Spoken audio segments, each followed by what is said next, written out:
Hi guys, it's James here. I know, it's not the usual cheerful greeting you might expect, but today, I want to take you somewhere very different. Somewhere behind the scenes, where the real stories of the war were whispered and sometimes hidden entirely. We're stepping into the world of military hospitals during the Second World War. A place of endless chaos, strange routines, secrets, and sometimes, things that can't quite be explained. But before we dive in, I'm curious. Where are you listening from? And what time is it where you are? It's always fascinating to know who's sharing this journey with me. I remember my first day arriving at the field hospital. The air was thick with a mixture of antiseptic, sweat, and something that I couldn't quite name.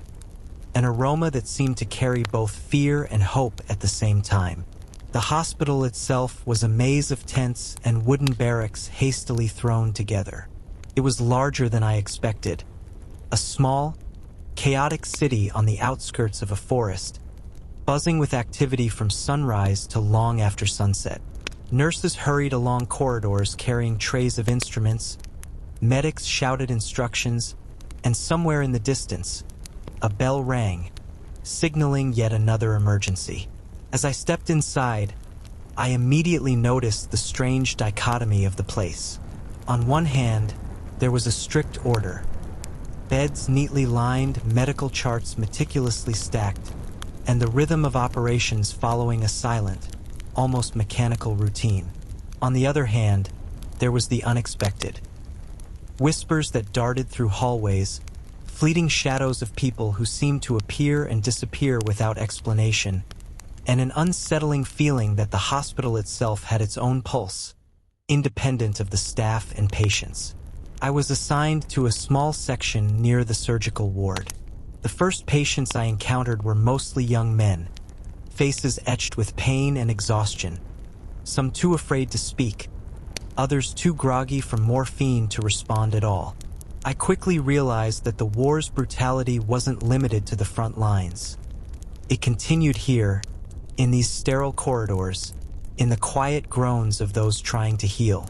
There was a story behind every bandage, every foredrip, every trembling hand clutching a pillow. It didn't take long for the strange noises to begin. Late at night, when most of the staff tried to catch a few hours of sleep, there would be unexplained thumps, whispers, and occasional laughter echoing through empty halls. Some said it was the patients hallucinating under the stress and pain. Others suggested more mysterious explanations. I wasn't sure what to believe, but I made a point to pay attention, to listen more closely than I had ever listened in my life. There was a rhythm here, a subtle cadence to the hospital's life that I hadn't anticipated, a pulse that seemed to beat just beneath the surface of the ordinary. One of the first things I noticed about the staff was how many unspoken rules they followed. Senior nurses moved with an almost ritualistic precision. Medics knew exactly when to intervene, and certain patients received attention in ways that were never explained to newcomers. Sometimes, doors would close silently, and someone would enter or exit without anyone else acknowledging their presence. I would later learn that these movements often hid the small secrets of the hospital. Rare procedures, experimental treatments, and occasionally, patients whose identities were never recorded in official logs. My mentor, a nurse named Helen, was quick to point out that the hospital had its own ecosystem, and that as a new medic, I needed to learn to observe as much as act. She told me stories in hushed tones, of men who had survived impossible injuries, of whispered deals made behind closed doors, and of strange occurrences that could not be explained medically. "You'll see things," she said, "that will make you question what is real. The hospital has its own life, and it watches you as much as you watch it." By the end of my first week, I had walked through every corridor at least twice, memorized the layout of operating rooms and supply closets, and even begun to recognize the patterns in the night noises. But one night, as I made my rounds, I noticed something unusual.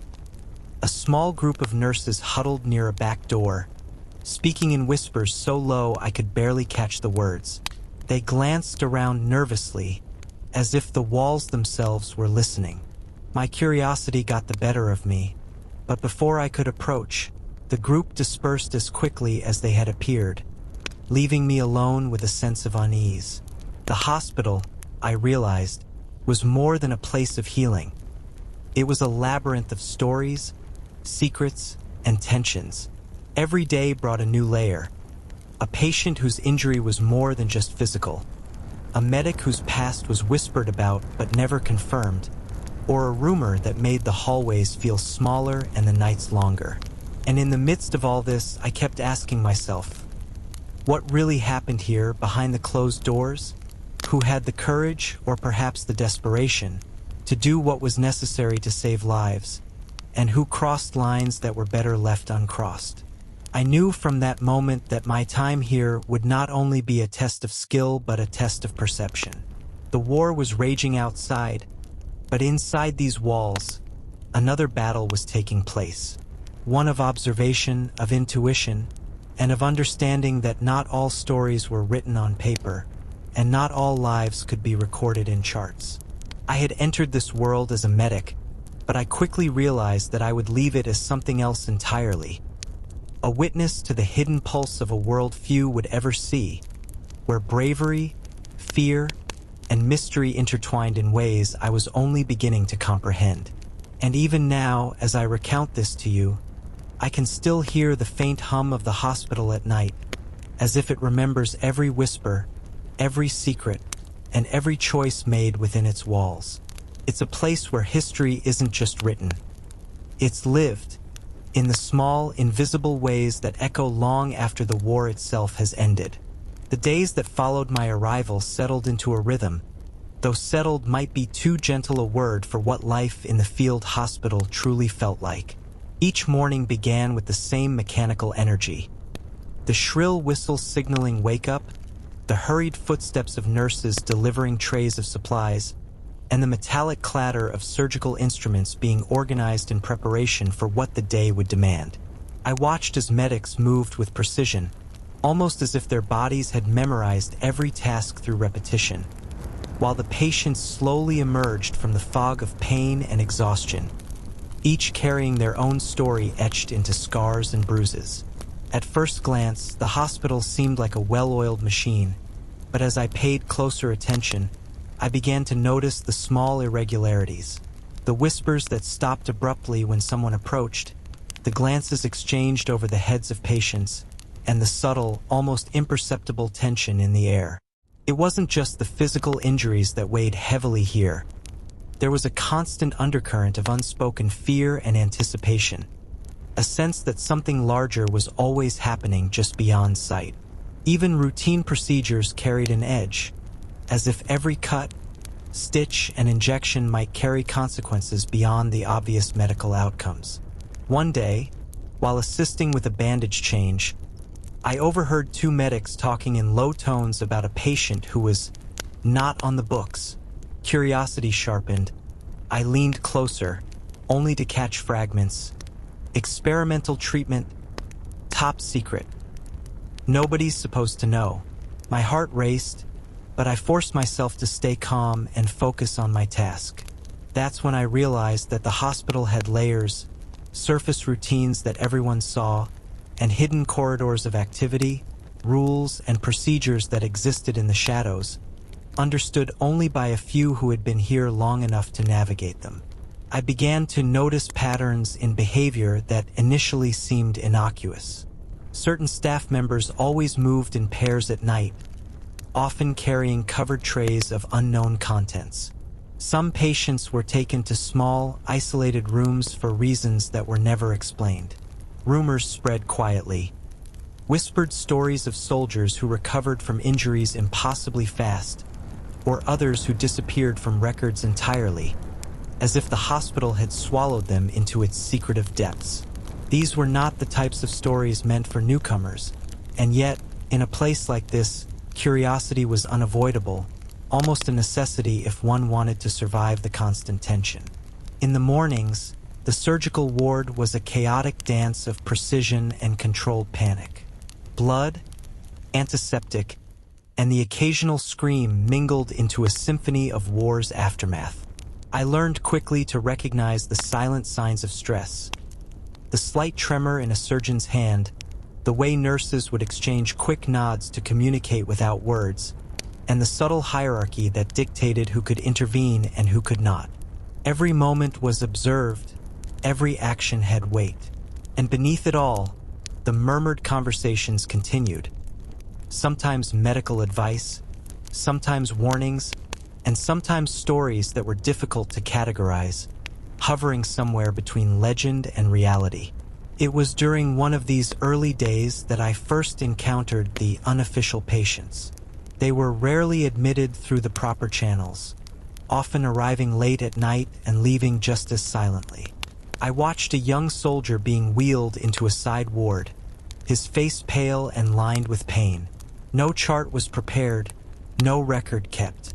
Only a few staff members entered the room, carrying instruments I had never seen before. Later, I heard hushed speculation. Some claimed these patients were part of experimental treatments. Others said they were soldiers with connections too valuable for official documentation. Whatever the truth, the secrecy around them cast a shadow over the already tense atmosphere of the hospital. Beyond the medical side, I began to notice the subtle rituals that defined life here.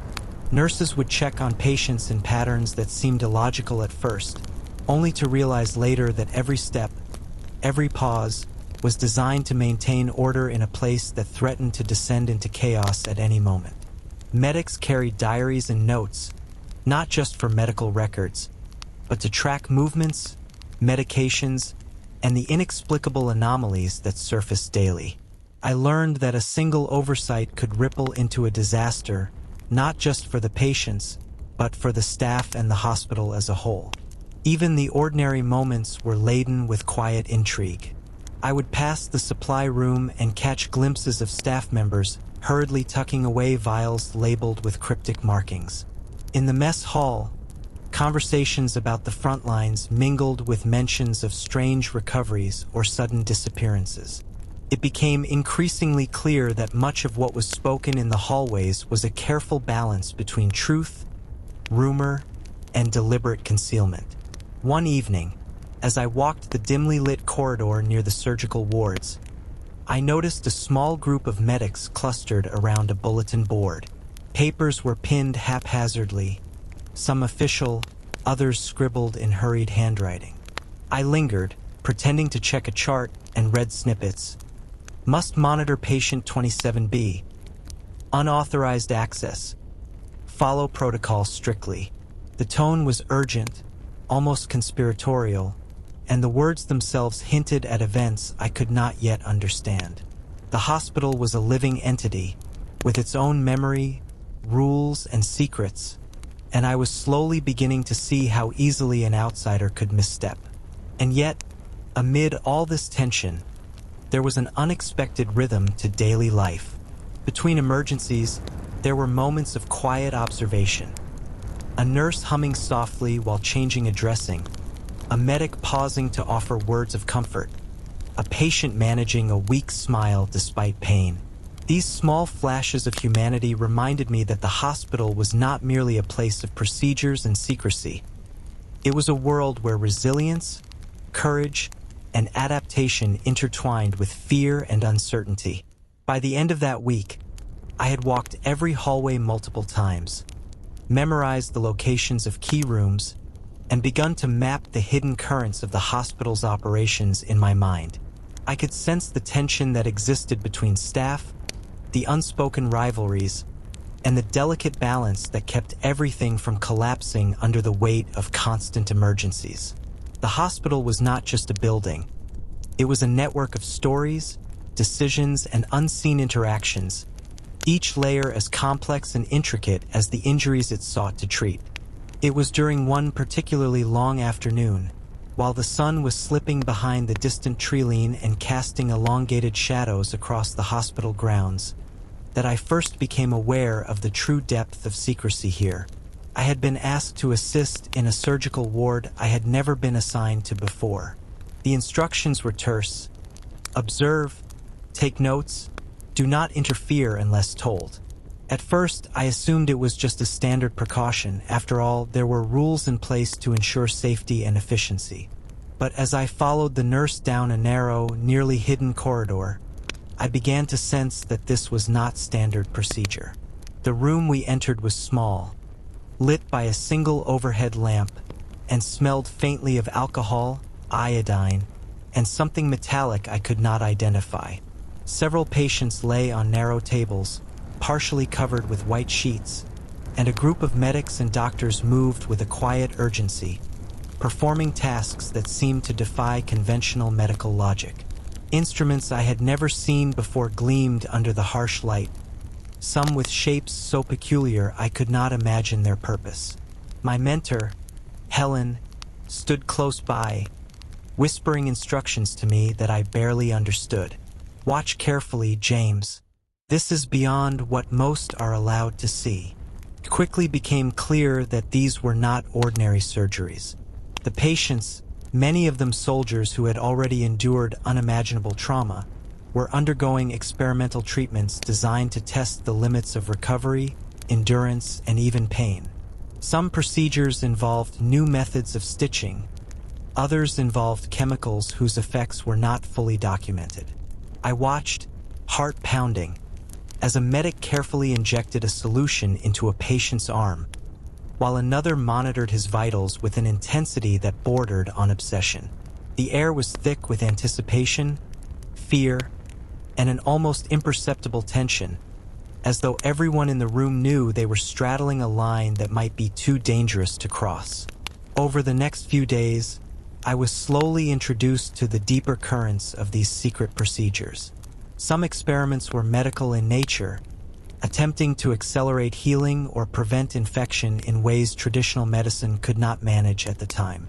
Others were less conventional, testing human endurance, psychological resilience, and the body's response to extreme conditions. Each patient carried the dual burden of physical injury and the uncertainty of what was being done to them behind the closed doors. I began to realize that the moral boundaries here were as fragile as the walls of the tents themselves. One evening, as I was making my rounds, I overheard a conversation that chilled me to the bone. Two senior doctors were discussing the results of a recent series of experiments. "The infection subsides faster than expected," one said, his voice low and precise. "But the cognitive side effects are troubling. We need to monitor closely." The other nodded, his expression unreadable. "We have to consider the long-term consequences. Some might not recover fully, but the data is invaluable." I understood then that behind the noble aim of saving lives, there existed a relentless pursuit of knowledge, often at the expense of the very people we were meant to protect. Despite my growing unease, I could not look away. There was a strange fascination in watching the human body respond to treatments that teetered on the edge of known science. I began taking notes meticulously, documenting procedures, observing reactions, and trying to piece together the reasoning behind decisions that seemed both brilliant and terrifying. Helen noticed my curiosity and warned me quietly, "James, it's important to remember that observation is not endorsement. You're here to learn, not to judge yet." As the weeks passed, I became more accustomed to the clandestine rhythm of the ward. I learned to anticipate when certain patients would arrive, which instruments would be used, and even how staff members communicated silently with one another. There were codes, gestures, and subtle behaviors that dictated how the experiments unfolded, ensuring that only those in the know understood the full scope of what was happening. Every detail mattered, and even a single misstep could have profound consequences, not just for the patient, but for the entire hospital's fragile system. I also began to see the psychological toll on the staff. Senior nurses and medics carried the weight of responsibility like a shadow, their expressions etched with lines of stress and sleepless nights. They were forced to navigate a delicate balance between care and protocol, between empathy and duty. Some nights, I would catch a nurse staring at a patient long after the procedure was done, as if silently questioning the morality of what had been done. I could feel their exhaustion, their moral uncertainty, and their quiet struggle to reconcile the horrors they witnessed with the hope that their work might still save lives. Among the patients, there were stories that were never spoken aloud but carried in their eyes, gestures, and occasional murmurs. One young soldier, barely 18, whispered to me once about strange sensations after a treatment, describing dreams so vivid they blurred the line between reality and imagination. Another, older and more stoic, refused to speak at all, yet I could see the tension in his hands, the rigid set of his shoulders, a silent testimony to what had been done behind closed doors. The hospital had become a stage for human resilience, suffering, and the relentless pursuit of knowledge, and I was a witness to all of it. And yet, amid this tension, life continued in odd, almost contradictory ways. There were moments of laughter in the hallways when a patient made a small joke, the soft comfort of a nurse humming as she worked, and even the occasional sight of a staff member slipping a tiny flower into a patient's hand. A gesture of hope in a place defined by suffering. These fleeting moments reminded me that even in the darkest corners of the hospital, humanity persisted, quietly defiant against the overwhelming weight of war. By the end of my 3rd week, I had begun to piece together a map of the hidden procedures, the unofficial patients, and the strange rituals that governed life here. I understood that the hospital was not merely a place for healing. It was a microcosm of human ambition, fear, and resilience. The line between innovation and danger, care and experimentation, was razor thin, and navigating it required both courage and discretion. I was learning to walk that line, aware that each step might reveal wonders, horrors, or both, and that the stories I witnessed would linger in my memory long after the war had ended. Nights in the hospital were unlike any part of the day. The daytime chaos, with its clatter of trays, shouting medics, and groans of the wounded, transformed after sunset into a strange, almost otherworldly rhythm. The hallways became narrower, shadows stretching and twisting against dim, flickering lamps, and the slightest sound seemed amplified in the silence. It was during these hours that the hospital revealed a side few ever saw, a layer of existence that was whispered about among staff, but never discussed openly with newcomers. On my first night shift, I had been assigned to monitor the surgical ward. Initially, it seemed calm, patients resting, machines beeping softly, the occasional shuffle of a nurse checking vital signs. But soon, I noticed subtle movements that did not align with normal hospital procedures. Doors that were supposed to be locked swung open briefly, figures passed without acknowledgement, and sometimes a faint glow emanated from rooms that should have been empty. I felt as though the hospital itself was breathing, alive in ways I could not yet comprehend. It was during one of these nights that I first encountered the mysterious medics known as the Shadow Team, so named because no one seemed to know their full duties or even their true identities. They moved with absolute purpose, carrying trays of covered instruments, speaking in whispers and gestures that were imperceptible to anyone not attuned to their rhythm. I watched from the corridor as they approached a patient who had been quietly resting moments before, only to witness a procedure I could barely understand. One that seemed more about testing human endurance and reaction than healing. My stomach twisted, but I could not look away. Each movement, each whispered instruction, hinted at the hidden machinery of this hospital that functioned beneath the surface of what anyone officially recognized. The patients themselves were affected differently by the night. Some, exhausted from surgeries and medications, slept soundly, oblivious to the activity around them. Others, however, stirred, eyes wide and darting, muttering phrases that made little sense. I spoke quietly to one young soldier who seemed especially restless. He described dreams so vivid they felt real, memories of the battlefield, visions of places he had never seen, and encounters with people whose faces he could not recall upon waking. The experiments, it seemed, were not limited to the body. They seeped into the mind, pushing patients toward thresholds that were both fascinating and frightening. There were also moments when the mundane intersected with the strange. I remember a night when the generator flickered, plunging part of the ward into shadow, and through the darkness, I thought I saw a nurse kneeling beside an empty bed, her hands raised as if performing some silent ritual. When the lights returned, she was gone, and the bed appeared untouched. I asked Helen about it the next day, but she only smiled faintly and shook her head. Some things, she said, are not meant to be understood, only observed. It became clear to me that the hospital's night held its own rules, its own logic, one that could unsettle anyone unprepared for it. Even the ordinary routines took on a different tone at night. Supplies were delivered under hushed voices, often to rooms I had never seen before. Footsteps echoed unnaturally in the empty corridors, and the faint hum of distant machines created an almost hypnotic cadence.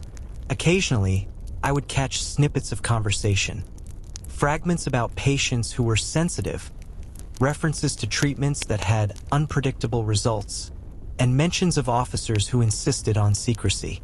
Every word, every gesture, seemed laden with unspoken meaning. I realized then that the night was a theater for the hidden life of the hospital, where every participant played a role, and where every observation could reveal more than anyone intended. One particularly unsettling night, I was making my rounds near the psychiatric wing when I noticed a figure standing motionless at the end of a hallway. The silhouette was faintly illuminated by the moonlight streaming through a cracked window. As I approached, the figure turned. An older medic I had never met before, eyes wide and unblinking, holding a small tray of instruments with a precision that seemed ritualistic. Without a word, he moved past me, entered a room, and closed the door. Moments later, I heard a patient crying softly, though I had no idea what had occurred inside. My pulse quickened. The hospital at night was full of these shadows, glimpses of actions whose purpose I might never fully understand. Beyond the medical and experimental, there was an undercurrent of stories, legends, and superstition among the staff. Some claimed the hospital was haunted by the spirits of soldiers who never left, their energy lingering in the halls, influencing events subtly but persistently. Others spoke of invisible patients, individuals who existed only in whispered accounts, their existence denied by official records, yet acknowledged in the quiet of night. I did not know what to believe, but I learned to pay attention, to notice the patterns, and to respect the strange rules that governed the hospital's nocturnal life. In these hours, I also witnessed the human side of the staff emerge in small, unexpected ways. A nurse might hum softly while checking on a patient.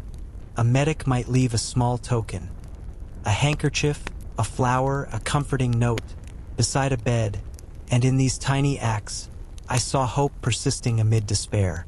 It struck me that the night, despite its shadows and secrets, was also a time when the hospital's humanity was most visible, a reminder that even in the depths of war, compassion could not be entirely suppressed. By the time dawn approached, the hospital shifted once more into its daytime rhythm. The sounds of movement, voices, and procedures returned, and the shadows retreated into corners where they could hide. But the impressions of the night lingered with me. Images, sounds, and feelings that refused to fade. I realized that understanding the hospital required more than medical knowledge or procedural skill. It demanded observation, intuition, and the courage to witness things that were sometimes unsettling, sometimes inexplicable. Life at the hospital changed dramatically whenever news came in from the front lines. One morning, A distant rumble shook the air, a reminder that the war was never far away, even here.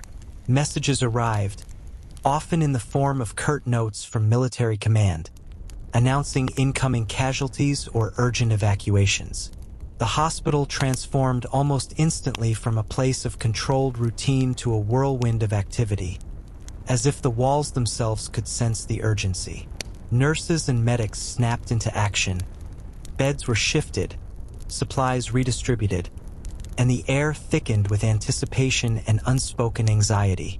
I remember the first time we received a large influx of wounded soldiers from a nearby skirmish. The noise was deafening. Stretchers being wheeled in, the constant beeping of monitors, and the muffled cries of men in unimaginable pain. Some of the patients arrived barely conscious, their uniforms torn, faces caked in dirt and blood. Others were alert but frantic, trying to make sense of what had happened. Amid this chaos, the hospital became a place of organized pandemonium. Every staff member had a role, yet the unpredictability of human injury and emotion meant that no plan could ever fully account for reality. Evacuations presented their own challenges. There were nights when the hospital itself had to be partially abandoned due to approaching threats, bombing raids or artillery fire. In those moments, the careful order that defined daily routines shattered. Beds were loaded onto carts, supplies hastily packed, and patients moved as quickly as possible to safer locations. I helped carry stretchers through muddy grounds while explosions in the distance shook the earth, and I could feel the fear of everyone around me. The patients, the nurses, the medics, all mingling into a tangible tension that seemed almost impossible to bear. During these moments, I noticed the subtle ways people coped. Some medics whispered prayers under their breath, while others focused on mechanical tasks, as if the precision of their movements could counteract the chaos. Nurses would clasp hands with frightened soldiers, offering a word or a reassuring touch. Even the patients themselves showed resilience, some managing small jokes or faint smiles despite wounds that should have left them incapacitated. These glimpses of humanity stood in stark contrast to the relentless demands of war, reminding me that courage often manifested not only in combat but also in the quiet determination to survive, to help, and to endure. The hospital also became a stage for the clash of human personalities under pressure. Senior officers sometimes arrived unannounced, issuing orders that seemed impossible to fulfill. Arguments broke out over priorities, resources, and treatment methods, highlighting the friction between duty, morality, and practicality. I witnessed debates over which patients would receive the limited surgical supplies, a chilling reminder that life and death were often determined not only by injury, but also by circumstance, hierarchy, and influence. Every decision carried weight, and the burden on staff was almost unbearable at times. One particularly harrowing night, a bombing raid forced a full evacuation. The sky was illuminated intermittently by flashes of explosions, and the ground shook beneath our feet. Patients cried out in fear, some freezing in place, others attempting to move despite injuries. Medics and nurses shouted instructions, guiding everyone toward temporary shelters while trying to maintain order.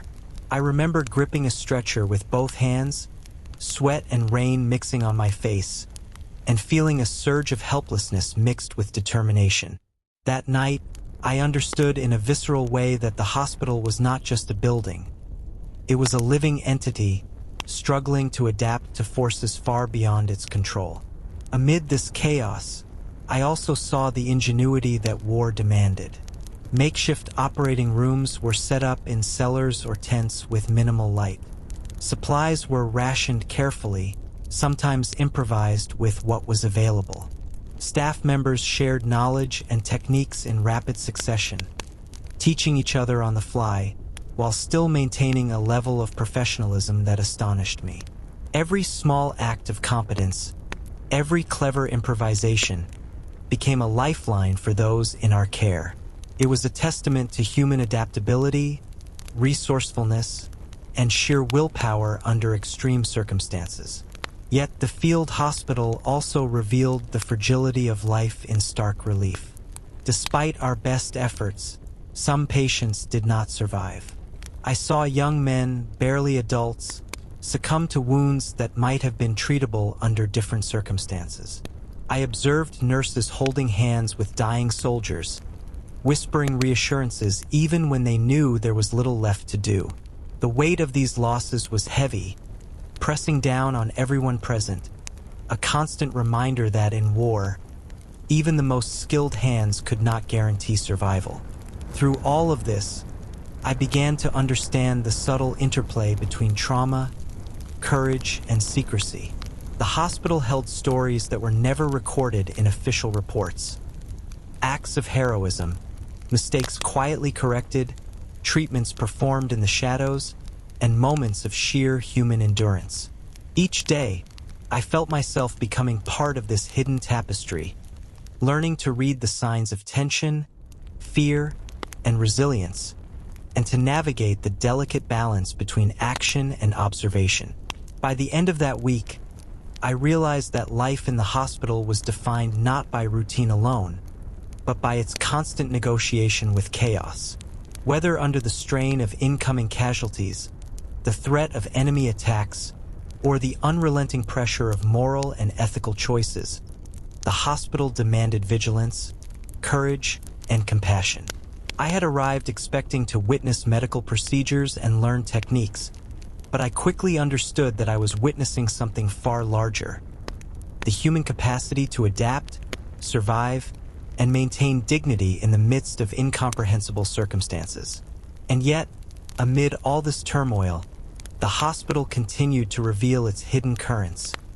The whispers, the secret procedures, the subtle rituals that governed life behind the scenes. Each day brought new layers of complexity, new stories of courage, fear, and resilience.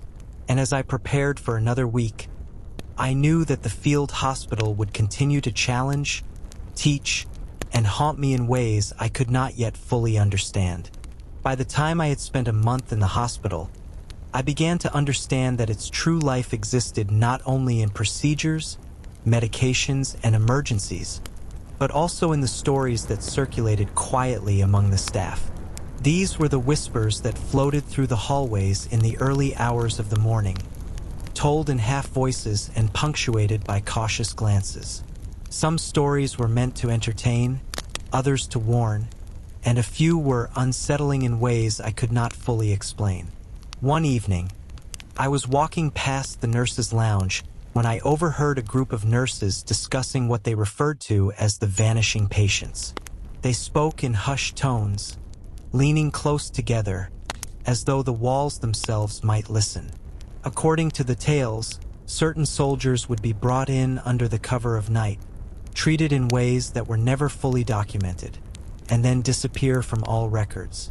Some swore these patients had been sent to secret locations for experimental recovery programs, while others suggested something darker, that the hospital, in some inexplicable way, kept them hidden from the world. I felt a chill, but I could not turn away.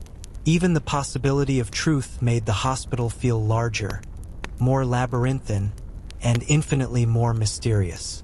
Another recurring story involved the so-called shadow doctor, an enigmatic figure whose presence was rumored rather than confirmed.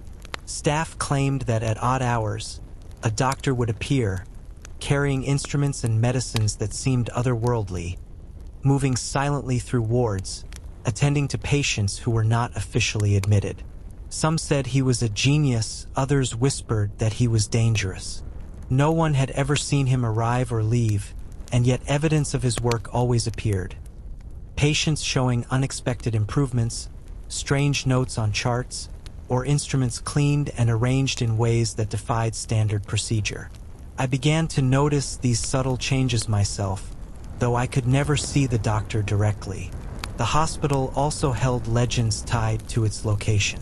Built near an old forest, staff sometimes spoke of the night watchers, unseen presences in the woods that would occasionally make themselves known through fleeting shadows or inexplicable sounds.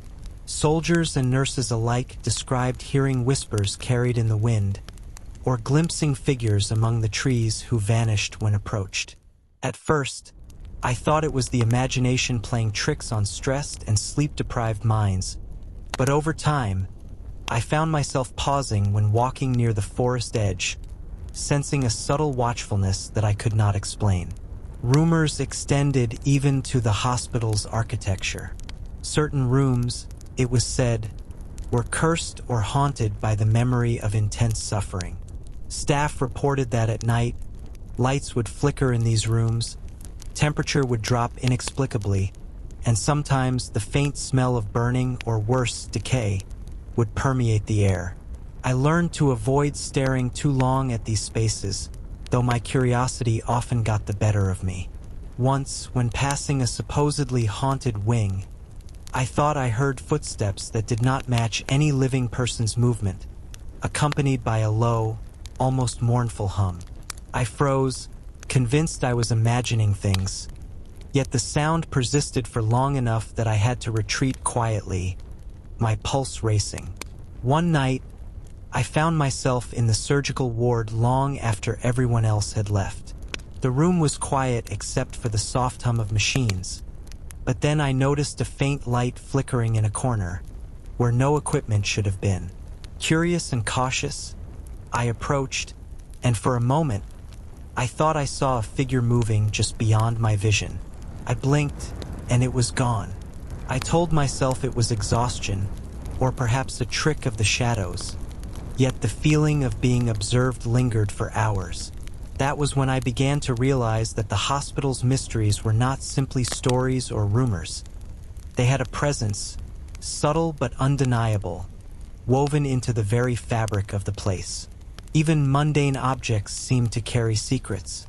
Trays of instruments occasionally appeared rearranged, charts bore annotations I did not recognize, and medications seemed to shift in ways that defied explanation.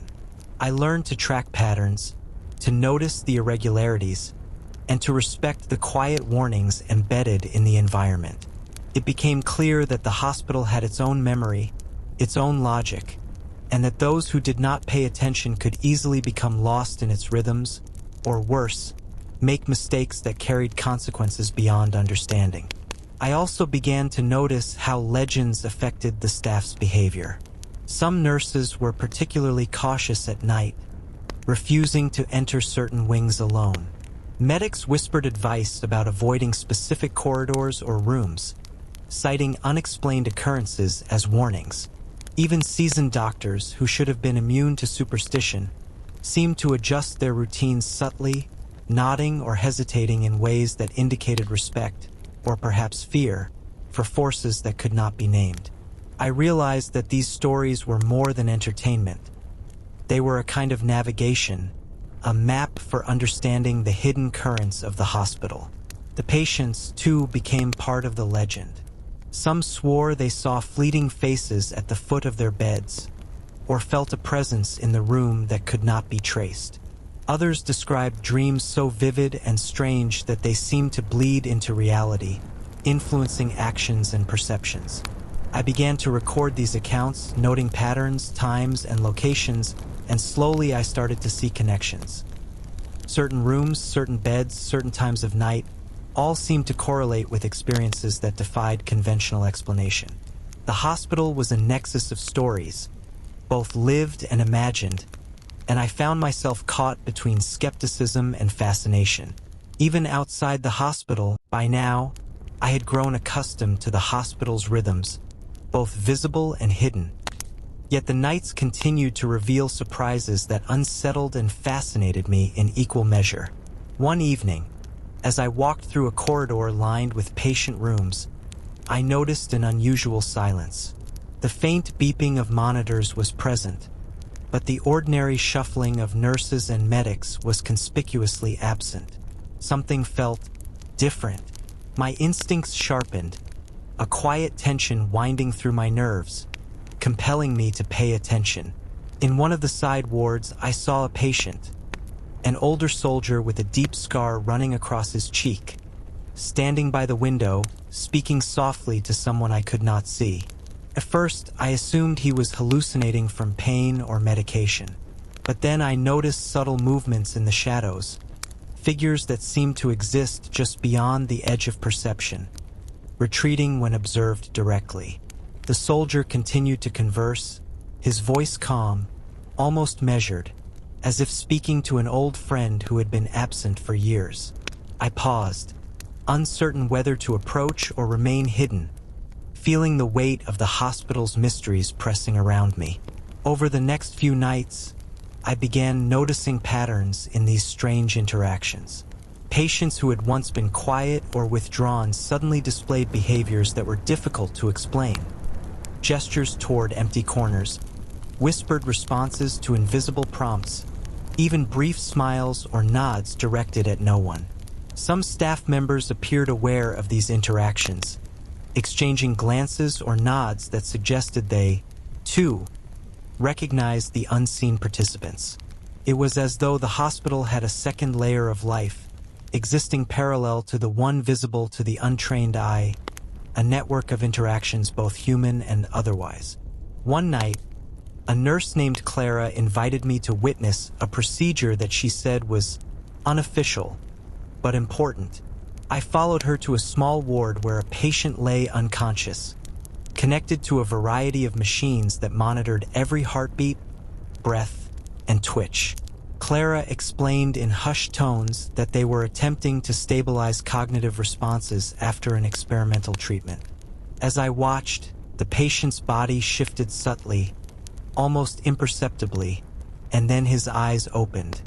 He did not speak immediately, but his gaze seemed to acknowledge something or someone in the room that was not present in any tangible sense. The staff exchanged silent communications, a mixture of caution and awe, and I realized that what I was witnessing bordered on phenomena I could not define scientifically. The hospital's garden, a small patch of earth outside the main building, also became a focal point for inexplicable events. I often took brief walks there during quieter moments, observing how the night air, moonlight, and shadows interacted with the environment.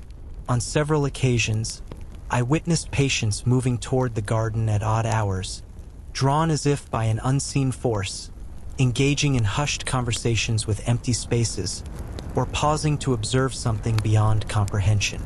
It was eerie, yet there was also a strange serenity in these moments, a sense that the hospital's mysteries were not solely malevolent but perhaps part of a larger, incomprehensible order.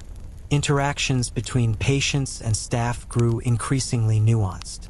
Some medics appeared to anticipate unseen influences, adjusting treatments, medications, and positions based on subtle cues that I could not yet detect. I observed a medic gently guiding a patient's hand to touch a wall or window frame, a gesture that seemed ritualistic, almost symbolic. Others whispered encouragement, seemingly aware that words carried weight beyond their literal meaning. The boundaries between patient care, observation, and engagement with the hospital's hidden life were blurring, creating an environment that was simultaneously scientific and inexplicably mystical. The consequences of these observations were not always benign. One night, I witnessed a patient experiencing a sudden panic, reacting violently to stimuli invisible to anyone else. Medics intervened quickly, using a combination of physical support and soft, directed speech to calm him. Later, they explained that these episodes were often triggered by interactions with the hospital's unseen currents, an invisible network of stress, memory, and residual energy that could affect certain individuals more than others. I began documenting these events meticulously, attempting to understand patterns, though the sheer unpredictability of them made every night a challenge to anticipate. Even routine treatments were affected by these mysterious layers. I noticed subtle shifts in patient responses, a wound healing faster than expected, a patient's pain lessening without medication, or sudden moments of clarity in those who had been disoriented. Staff members attributed some of these outcomes to experimental treatments, others to the patient's own resilience, and still others to factors unspoken, leaving room for speculation about the hospital's strange energies. Each observation deepened my fascination and apprehension, blurring the line between science and something that felt far older, wiser, and less comprehensible. Rumors about the hospital's history resurfaced in these moments. Some staff spoke of past events, of soldiers who had been treated here decades ago and returned to the front inexplicably changed. Others mentioned items discovered in the hospital's foundation during construction, artifacts, old bones, or unusual symbols carved into beams. I began to sense a connection between these historical whispers and the contemporary anomalies I was witnessing. The hospital seemed to carry a memory, an essence accumulated over time that affected the living, weaving layers of reality, perception, and unseen influence into the fabric of daily life. By the end of the week, I had become attuned to the hospital's subtle cues. I could sense the moments when unseen interactions were about to occur, anticipate the episodes of patient disorientation, and observe without disrupting the fragile balance maintained by the staff. Yet, even with this growing awareness, there remained an element of unpredictability, a sense that the hospital's hidden layer was a living force with intentions, rhythms, and mysteries I could not fully grasp. The more I observed, the more I realized that every corner of this place held stories waiting to unfold, and that my role as witness was both a privilege and a burden. It was during one quiet afternoon, when the hospital corridors seemed unusually still, that news arrived of an unexpected inspection by high-ranking officers. Their presence was sudden, formal, and tinged with an air of authority that immediately shifted the atmosphere. Staff hurried to tidy every corner, adjust charts, and prepare for scrutiny, while patients were discreetly moved or subtly masked in their routines. The hospital, which functioned like a living organism with its own rhythms and shadows, suddenly felt rigid, tense, and exposed. I watched as medics and nurses exchanged anxious glances, their whispered instructions replaced by curt compliance, as though the building itself had become aware of the intrusion. The inspection was not merely administrative. These officers, accompanied by senior doctors, demanded to see certain procedures, review patient charts, and question staff about experimental treatments. I observed one officer lean over a table, scrutinizing instruments I had only recently come to recognize, asking pointed questions about their use and purpose. The staff's responses were careful, balancing accuracy with discretion. I began to sense that certain procedures, those that had occurred under the cover of night or in the hidden wards, would never be fully acknowledged. It was a delicate dance of truth and omission, one that required both skill and subtlety to navigate. In the days that followed, the hospital's balance of secrecy and transparency became increasingly strained. New experimental treatments were introduced, sometimes under the officer's direct supervision, other times in hushed sessions away from official oversight.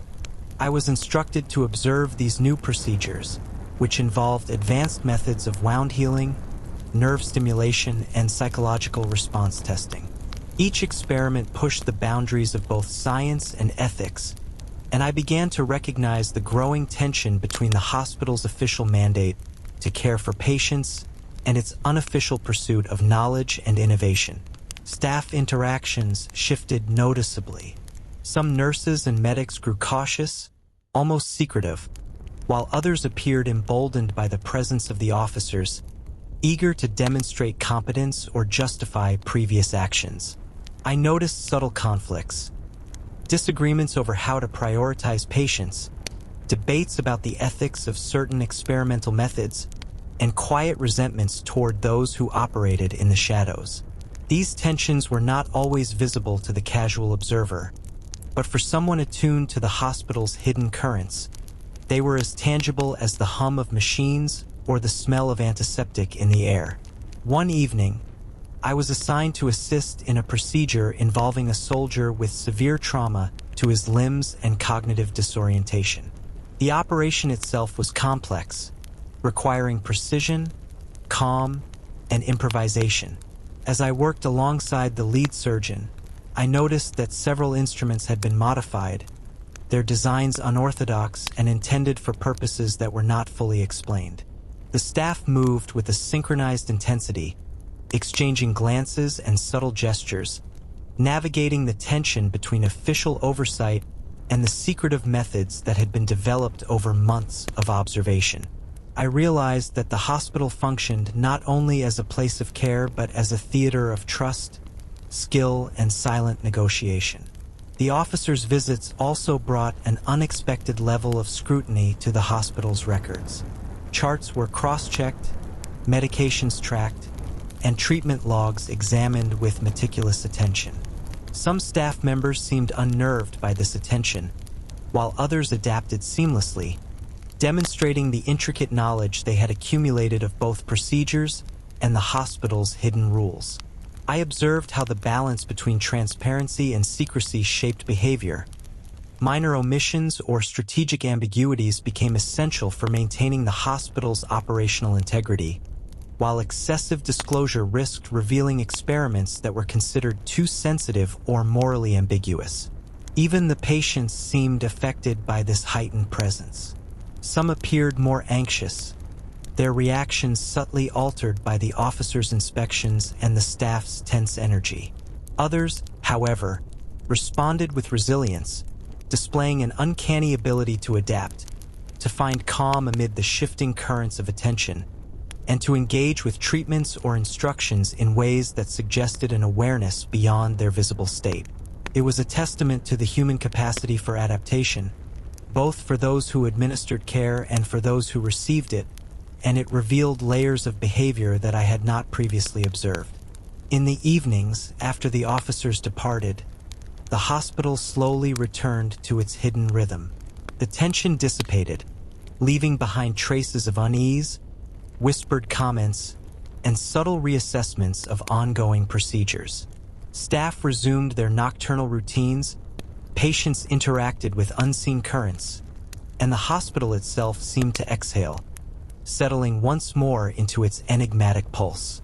I reflected on the delicate balance maintained by everyone present, between duty and discretion, ethics and experimentation, visibility and secrecy. Each day, the hospital revealed that its survival and its capacity to heal depended not only on skill and knowledge but on the careful navigation of trust, fear, and hidden truths. By the end of the week, I had witnessed the first real fractures in the hospital's equilibrium. Conflicts, though subtle, had begun to surface more clearly. Differences in philosophy, strategy, and moral judgment created divisions that were managed through a combination of protocol, hierarchy, and unspoken understanding. The officers' visits had illuminated the hospital's structure, but they had also exposed vulnerabilities, both human and procedural. I realized that the institution's hidden life, its whispered legends, and its secret experiments were deeply intertwined with the visible operations, and that navigating these layers required constant attention, discretion, and awareness. As I prepared for another night, I sensed that the hospital's complexity was far from fully revealed. The interplay between authority, secrecy, and unseen forces would continue to shape every procedure, every patient interaction, and every observation. And I understood that my role, though small in the grand scheme, was becoming increasingly central. I was learning to observe not just what was happening, but why it happened, who influenced it, and how the hospital's hidden rhythms dictated outcomes. Each moment held lessons, each procedure revealed insights, and each shadow suggested mysteries yet to be uncovered. The days following the inspection passed with a tense calm, but I soon realized that the peace was fragile. Rumors circulated quickly, and whispers hinted at mistakes that had gone unnoticed, experiments that had strayed too far, and reactions in patients that could no longer be contained by ordinary measures. I was in the surgical ward late one evening, reviewing charts and monitoring vital signs, when a sudden alarm jolted the building. A shrill, mechanical wail that I had never heard before. Staff members rushed past me, their faces taut with urgency and fear. Something had gone wrong. The threat was not external. No bombs had fallen. No enemy had approached. Instead, it came from within the hospital itself. One of the experimental patients, a soldier who had been undergoing neurological stimulation procedures, had experienced an extreme reaction.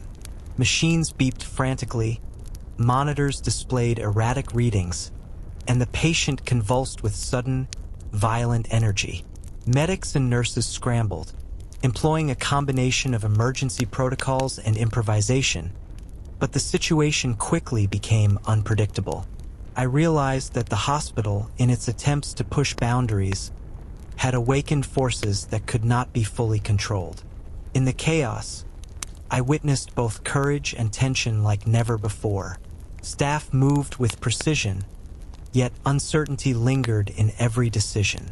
The lead surgeon barked orders, coordinating interventions while simultaneously assessing the risks posed by unknown reactions. Nurses held the patient steady, their faces pale but determined. I assisted as best I could, observing the intricate choreography of experience and instinct that unfolded around me. Every second carried weight, and even minor errors could lead to catastrophic consequences. The incident revealed fault lines in the hospital's hidden structure. Some medics had long operated under a philosophy of cautious innovation, prioritizing patient safety and incremental experimentation.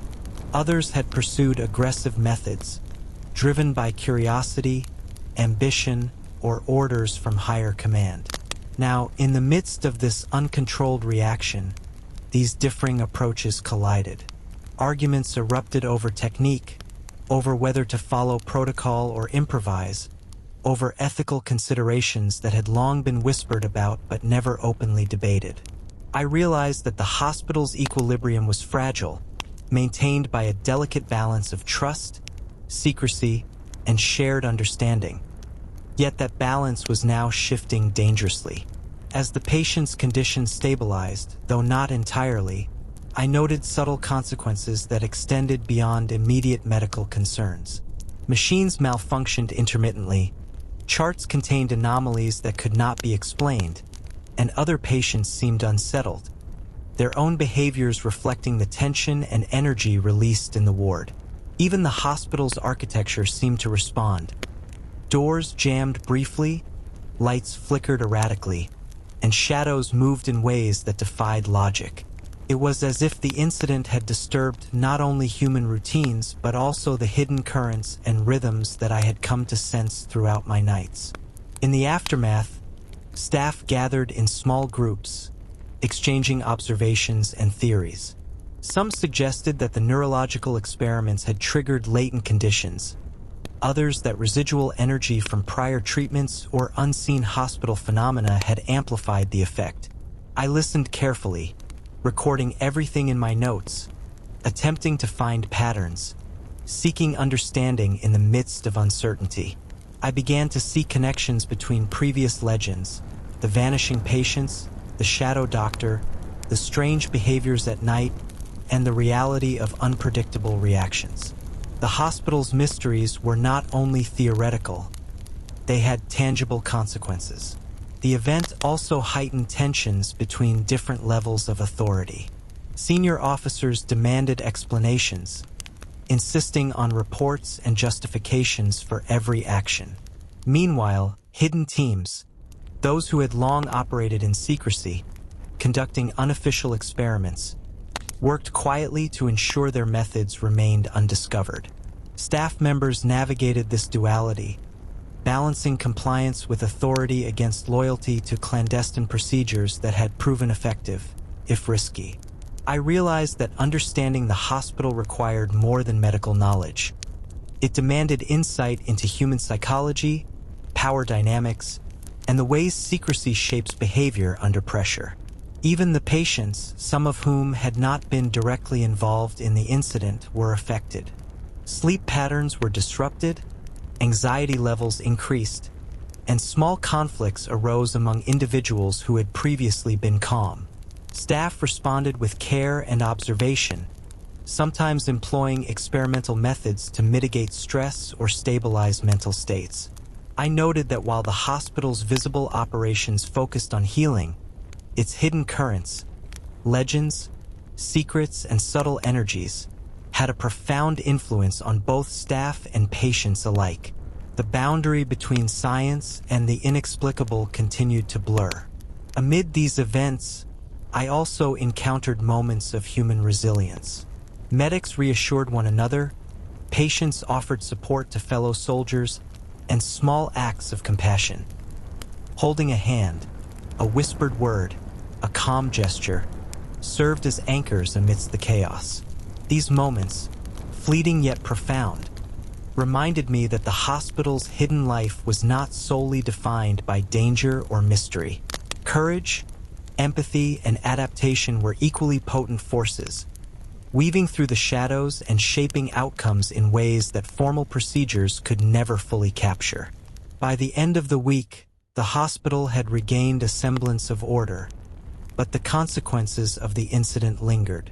Staff remained vigilant, patient behaviors continued to reflect subtle disturbances, and the unseen rhythms of the hospital were more pronounced than ever. I understood that the institution was evolving, responding to every action, every experiment, and every choice made within its walls. And I realized that my role as observer and participant had become more critical. I was now a witness not only to healing but to the delicate balance of control and chaos, secrecy and transparency, science and mystery that defined the hospital's hidden life. The days following the incident were filled with an unsettling mix of vigilance and uncertainty. Staff moved with a new intensity, aware that the previous chaos had exposed vulnerabilities, both in procedures and in human judgment. I observed small changes in behavior. Medics whispered more carefully, nurses avoided certain corridors at night, and the lead surgeons maintained an almost obsessive scrutiny over every chart, every dosage, every instrument. The hospital had shifted subtly, as though the walls themselves remembered the disruption and now demanded caution. It was during one quiet evening, while reviewing patient logs, that I noticed the first of the mysterious letters. They were simple, typewritten notes, and signed, yet meticulously formatted. One read, "Observe carefully. Some outcomes are not to be recorded in charts. The unseen matters more than the seen." I found it tucked beneath a stack of paperwork on my desk. At first, I assumed it was a prank, or perhaps a directive from one of the senior staff testing my attention to detail.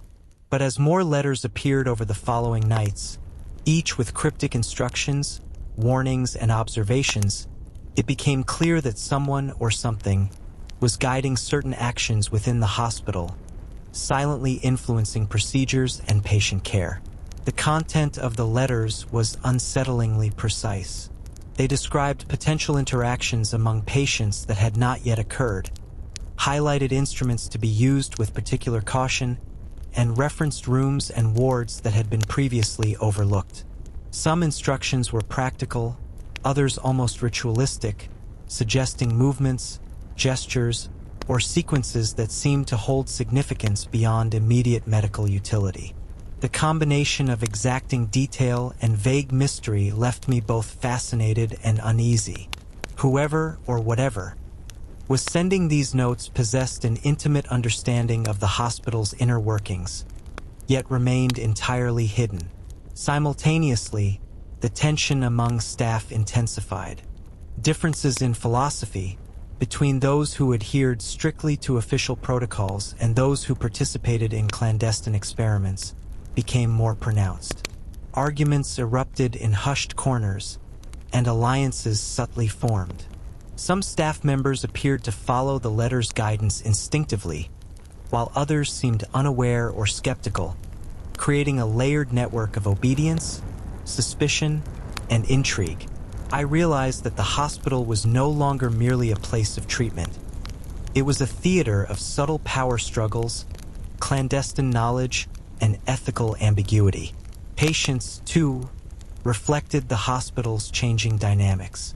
Those previously affected by the neurological experiments began exhibiting unexpected behaviors.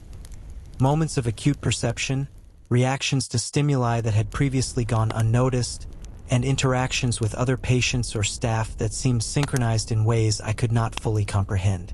It became increasingly clear that the experiments, the legends, and the mysterious letters were not isolated occurrences but components of a complex system that affected every corner of the institution.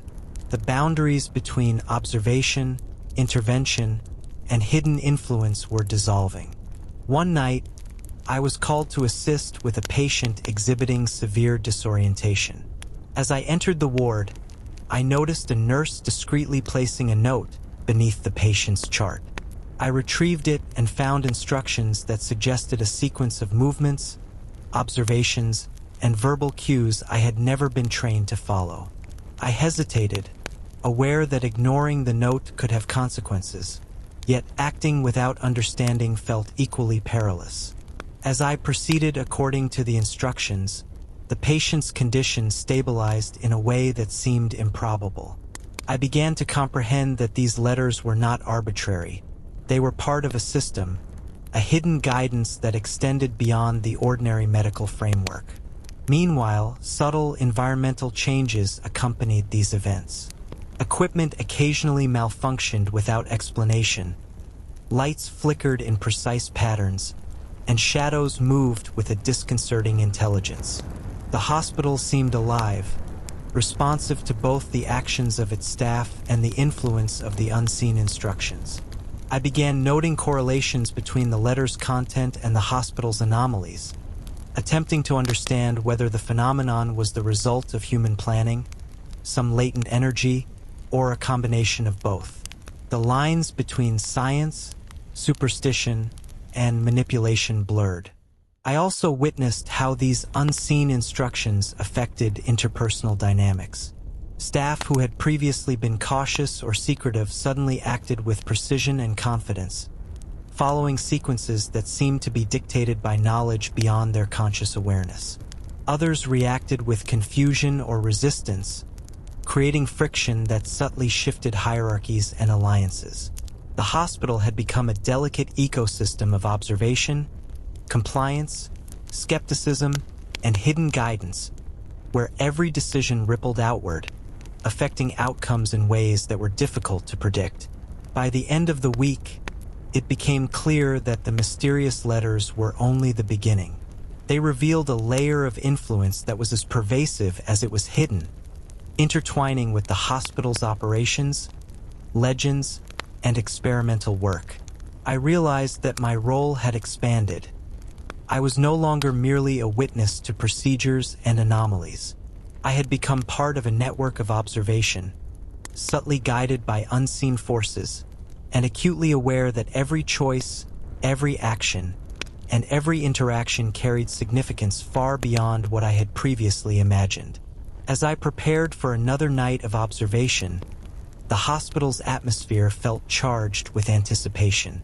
I knew that the letters, the experiments, and the hospital's hidden currents were converging toward events that would test the limits of both human endurance and comprehension.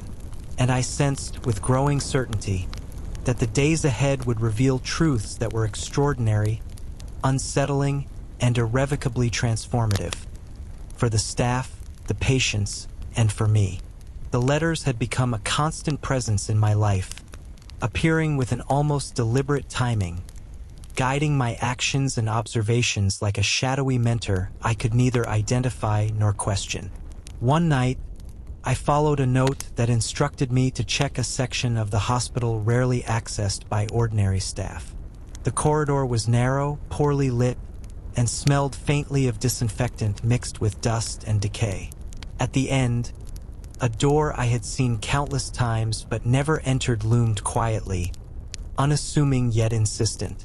I hesitated, my hand hovering over the handle, feeling a chill of anticipation. Inside, I found a small archive room, stacked with boxes, folders, and metal cabinets. The letters had led me here to documents that were never part of the official records. These were detailed files on experimental treatments, patient reactions, and procedural notes that blurred ethical lines in ways I had only glimpsed in fragmented whispers. Names were listed without full explanations, dates were marked with precision, and annotations hinted at interventions that were as innovative as they were controversial.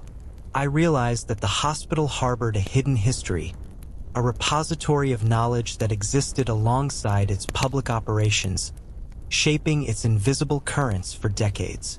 Among the archives, I discovered photographs of patients during treatment, some displaying unusual neurological responses, others showing behavioral patterns that seemed coordinated in ways that defied explanation. There were diagrams of instruments I had never seen, some designed for experimentation on cognitive function, others for subtle manipulation of sensory perception. I began to understand that the hospital's experiments were not merely medical. They were explorations into the human mind, its vulnerabilities, and its potential for adaptation or influence. Yet the further I delved, the more I sensed danger. Certain files were sealed with instructions clearly warning that access was restricted, the information too sensitive for general circulation. I felt the weight of responsibility pressing on me. Knowledge that could be transformative also carried risk, and any misstep could have consequences for both patients and staff. The letters had guided me here, but they did not provide comfort, only a sense of purpose and an unspoken caution. The immediate effects became clear the following day.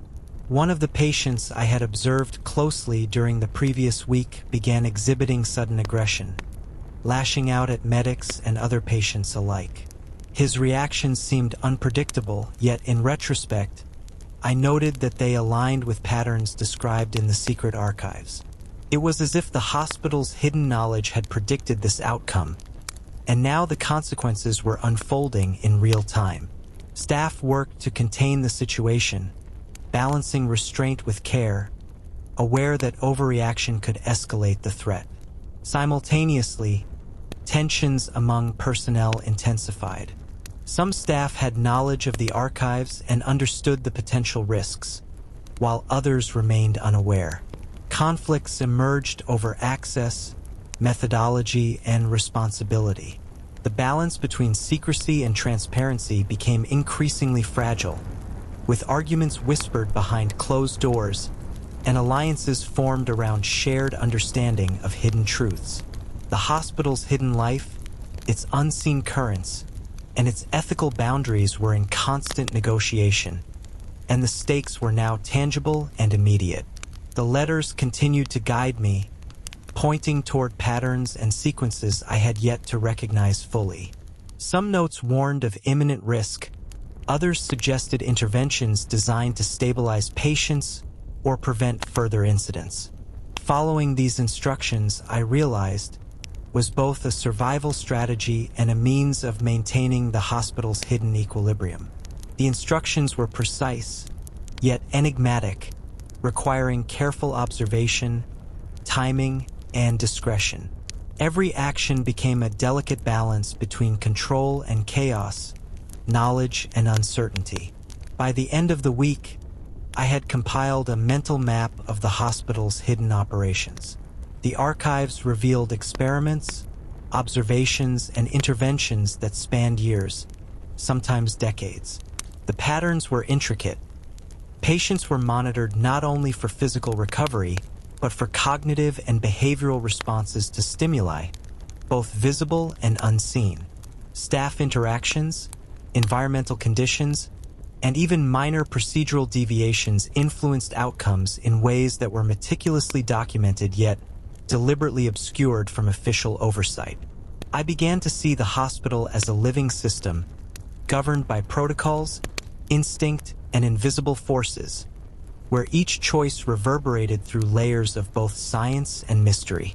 However, the growing knowledge also carried risk. I noticed subtle signs that the hidden experiments were affecting the hospital's stability.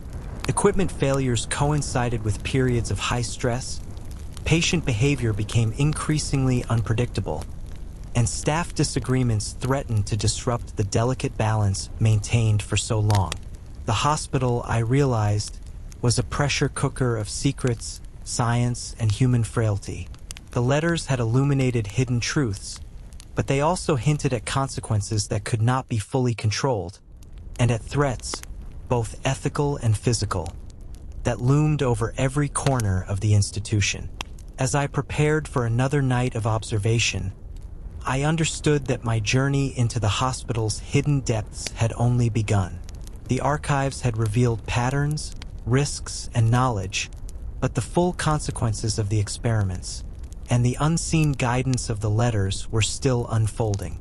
I sensed that future nights would bring events that tested the limits of endurance, understanding, and morality, and that the hospital's hidden life was far from fully revealed.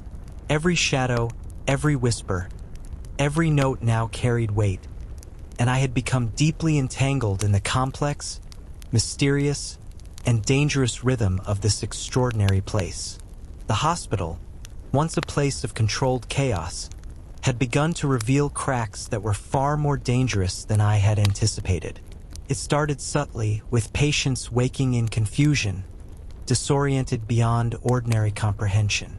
One soldier, previously calm despite severe injuries, screamed uncontrollably in the middle of the night, thrashing against restraints that normally held him safely.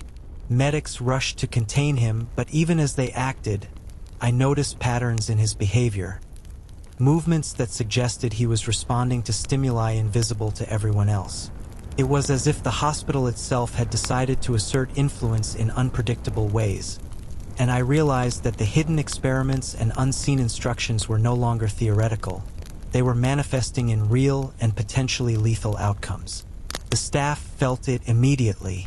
Nurses whispered anxiously among themselves, sharing observations of machines that failed at critical moments and monitors that displayed vital signs inconsistent with reality.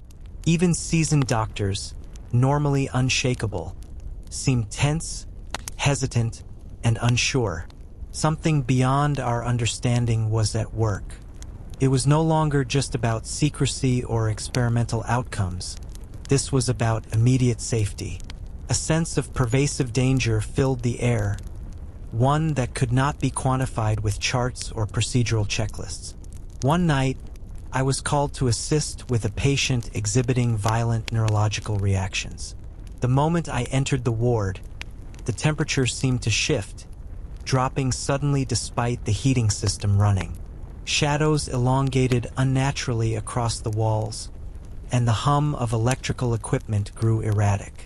The patient's body convulsed in sequences that defied logic, as if responding to commands from a hidden force.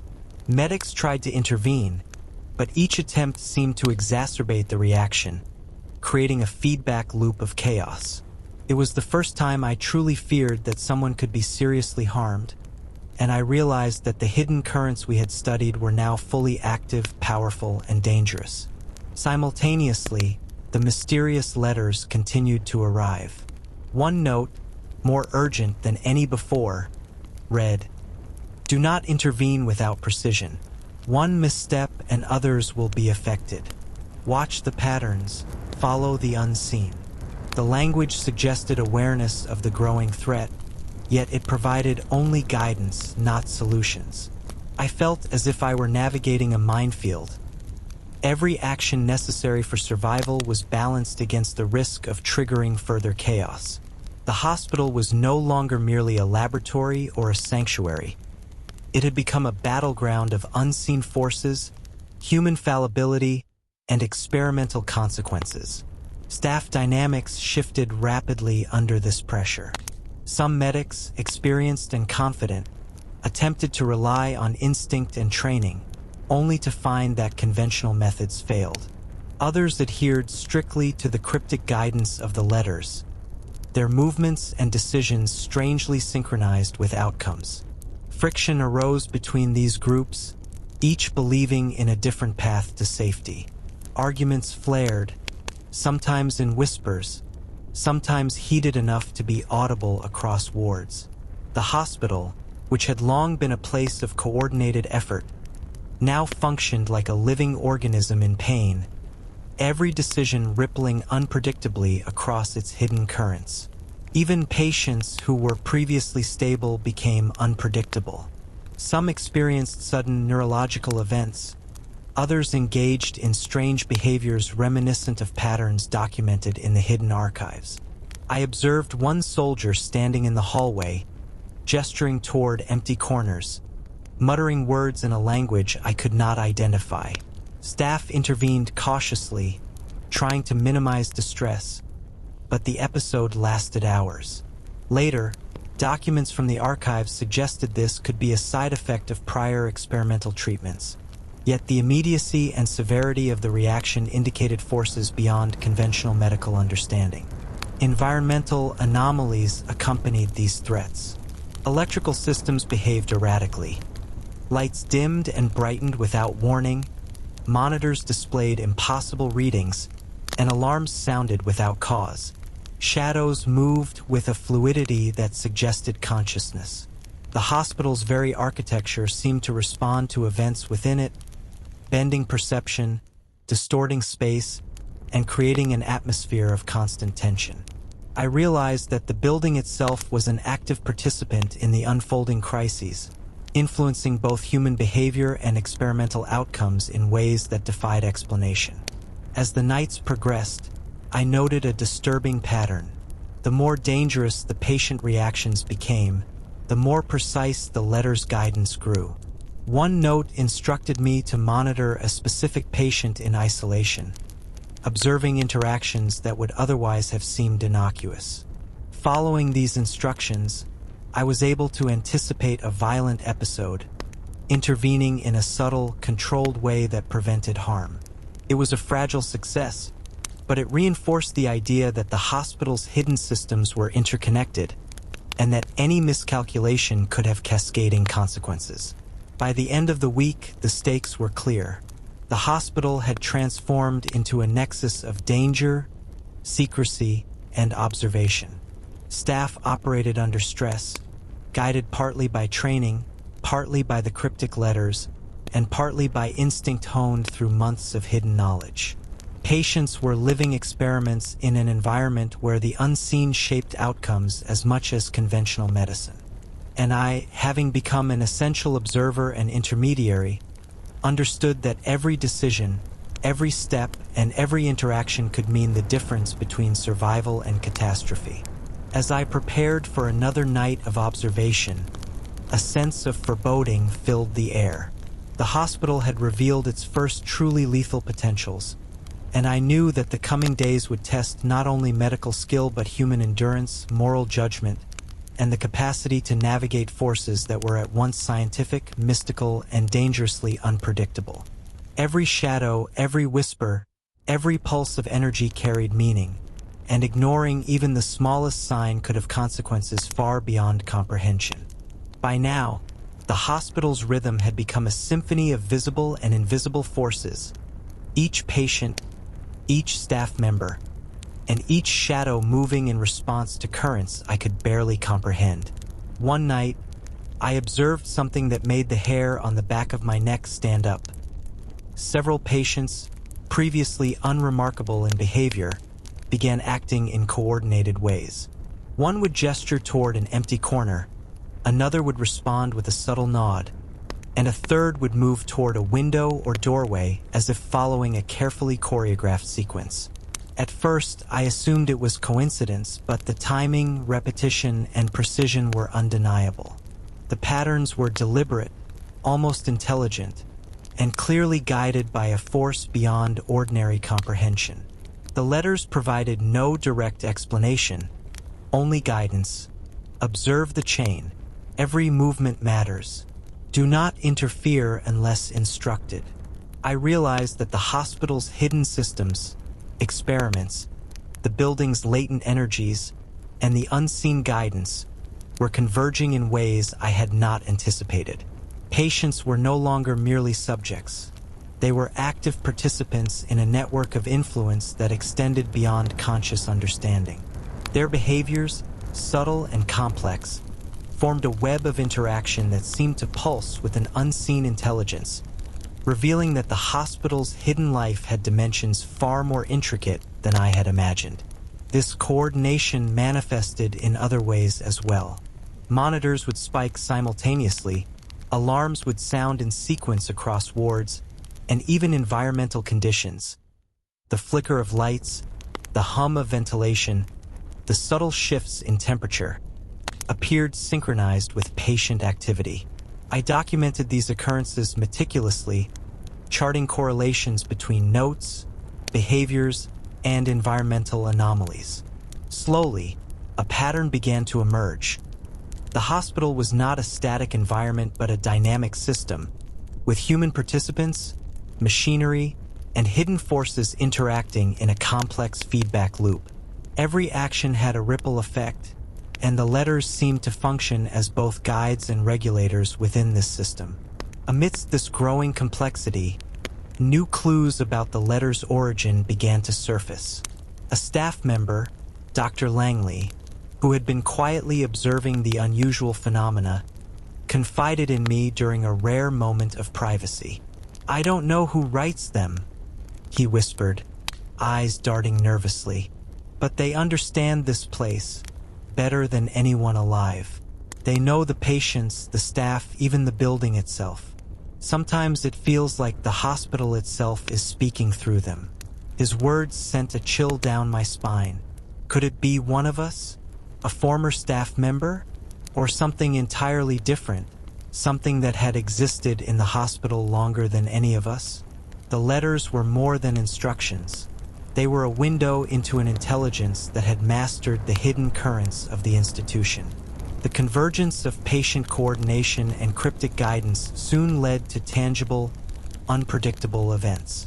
One night, a patient previously stable suddenly performed a complex sequence of actions, moving between wards, gesturing toward equipment, and interacting with staff in ways that seemed to trigger responses from other patients.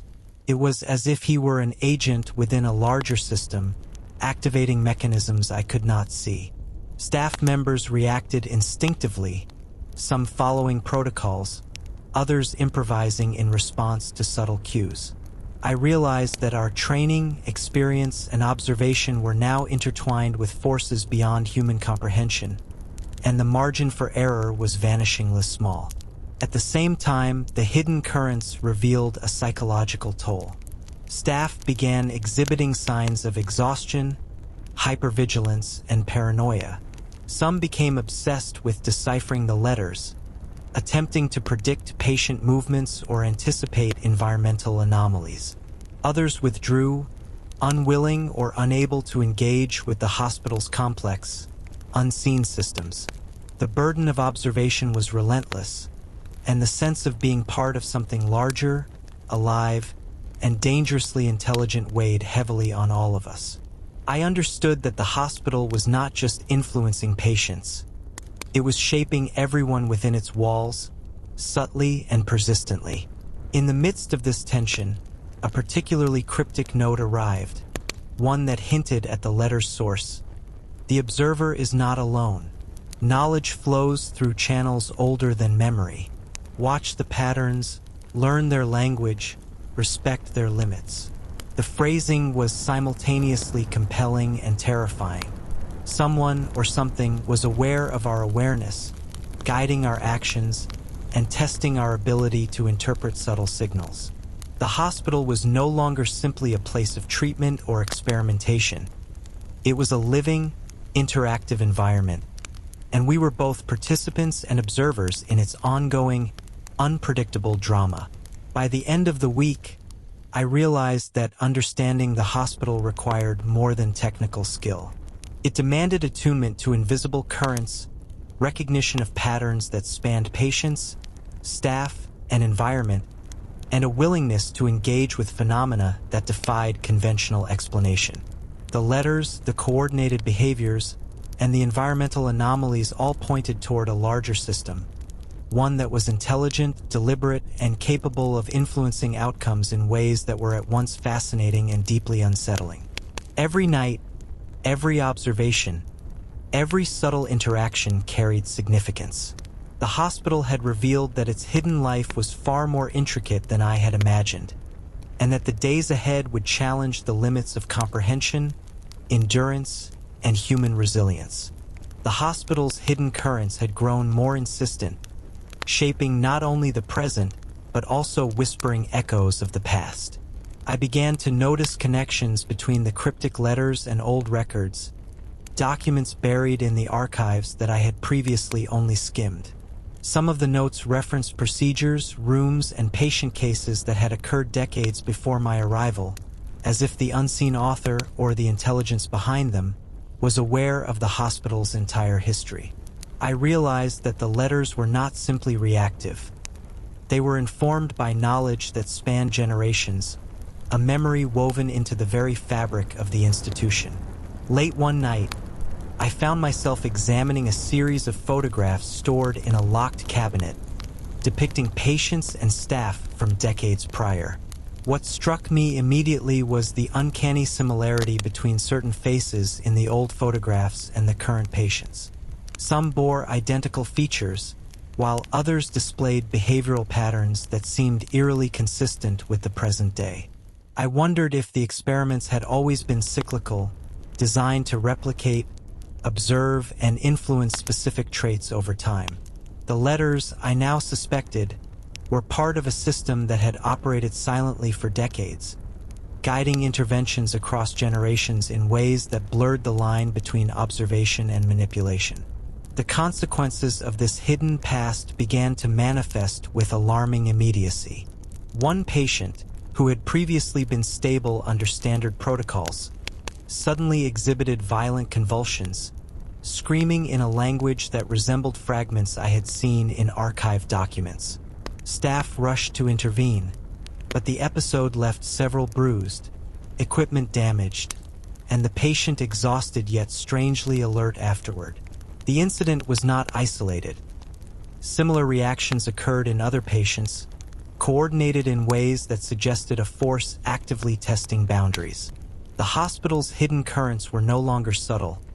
They were now active agents of influence, capable of shaping both human and environmental behavior with lethal precision. In the midst of this chaos, I began to notice subtle, deliberate patterns in the letters themselves.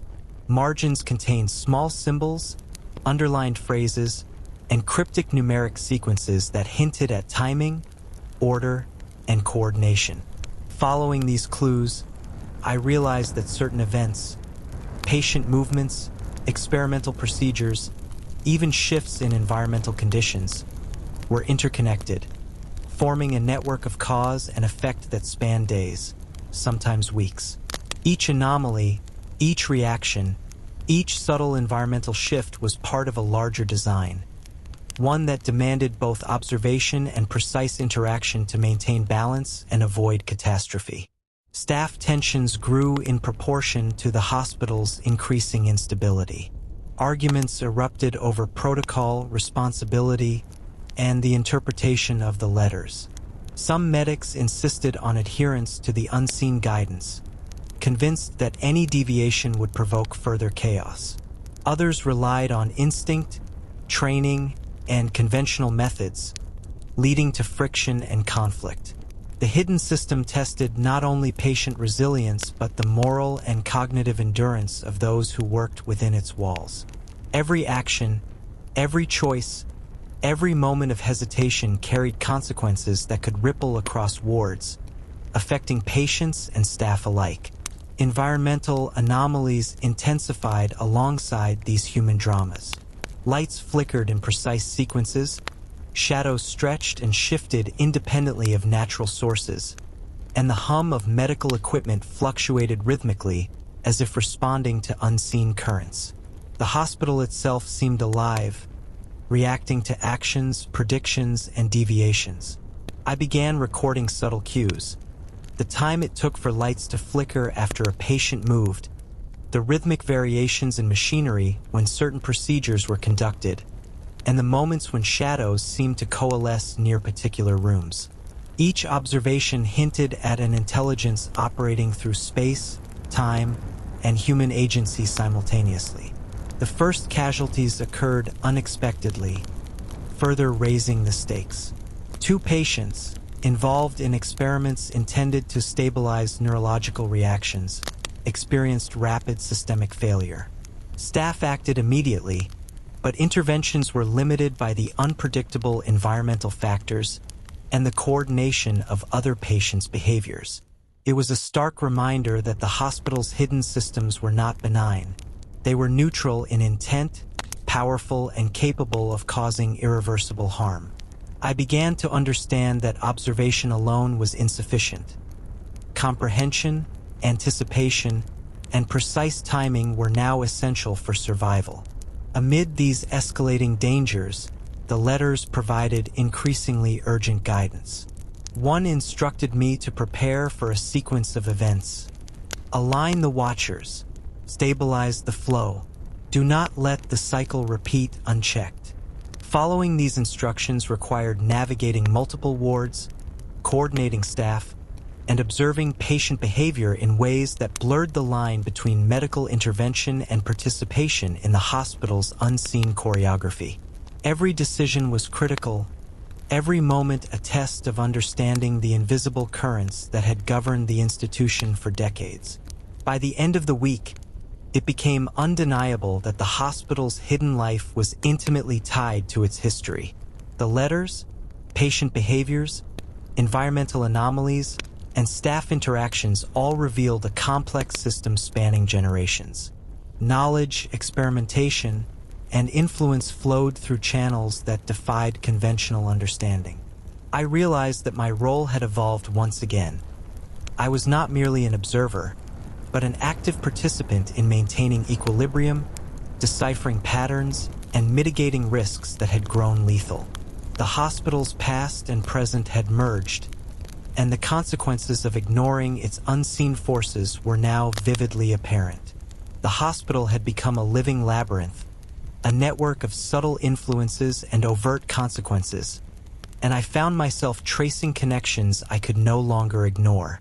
It started with a single patient, a young soldier recovering from a gunshot wound, who exhibited behavior described in one of the letters before the note had even appeared.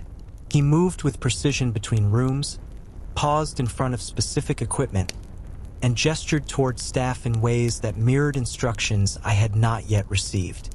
The realization hit me. The letters were not merely reactive. They anticipated events, suggesting a system that monitored, predicted, and influenced patient behavior in real time. I began charting every movement, every response, and every anomaly across the wards. Slowly, a web emerged, linking patients in subtle coordination. One patient's actions would trigger responses in another. Small gestures became signals, and behaviors once dismissed as random revealed themselves as deliberate. It was as if an unseen intelligence orchestrated the flow of activity, shaping interactions, guiding responses, and testing boundaries. The hospital was no longer merely a site of medical intervention. It had become a stage for an ongoing, highly coordinated experiment in human and environmental interaction. The letters began to emphasize this coordination. One note read, "Observe the chain. Each movement carries weight. The unseen observer notices all." The phrasing was chilling yet compelling. Whoever or whatever was behind these messages understood the hospital in ways I could scarcely comprehend, influencing not just human behavior but the rhythms of machines, shadows, and environmental conditions. The intelligence behind the letters seemed to have its own goals, subtly nudging actions to maintain a balance I could not yet fully understand. Staff responses became critical in maintaining equilibrium. Some medics instinctively followed the patterns dictated by patient coordination. Others clung to conventional methods, creating a tension that rippled across wards.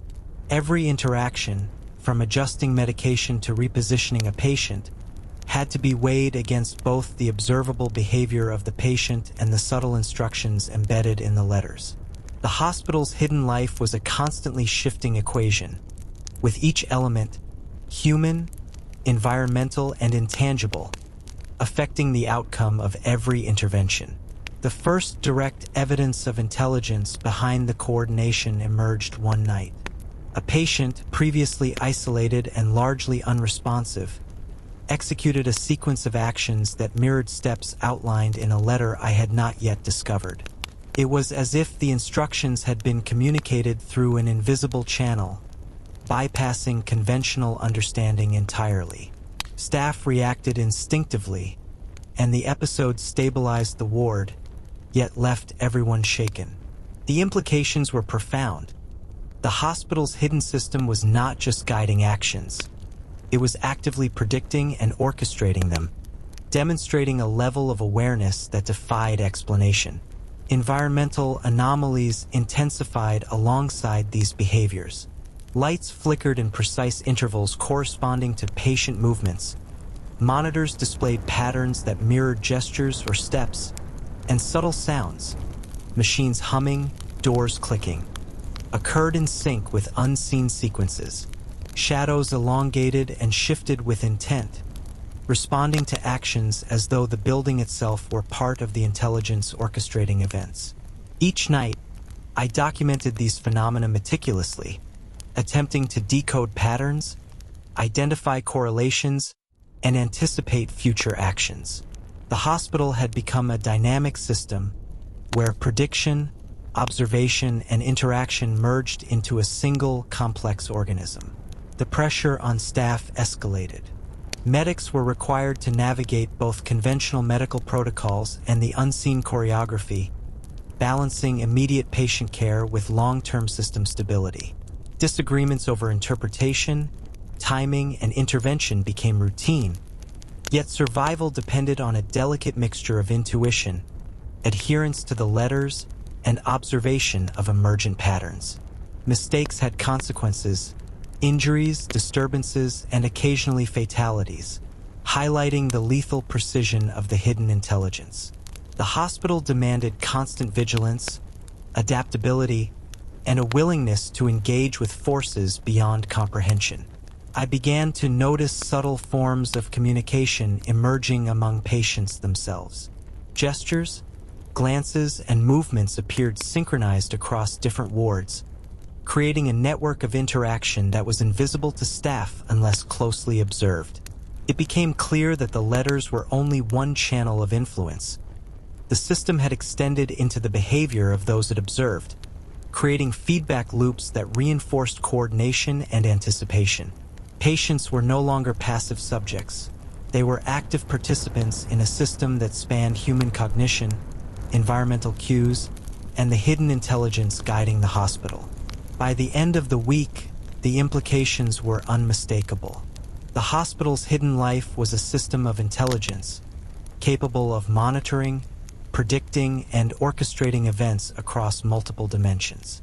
The letters, patient behaviors, and environmental phenomena were interconnected, forming a network that tested human comprehension, endurance, and morality.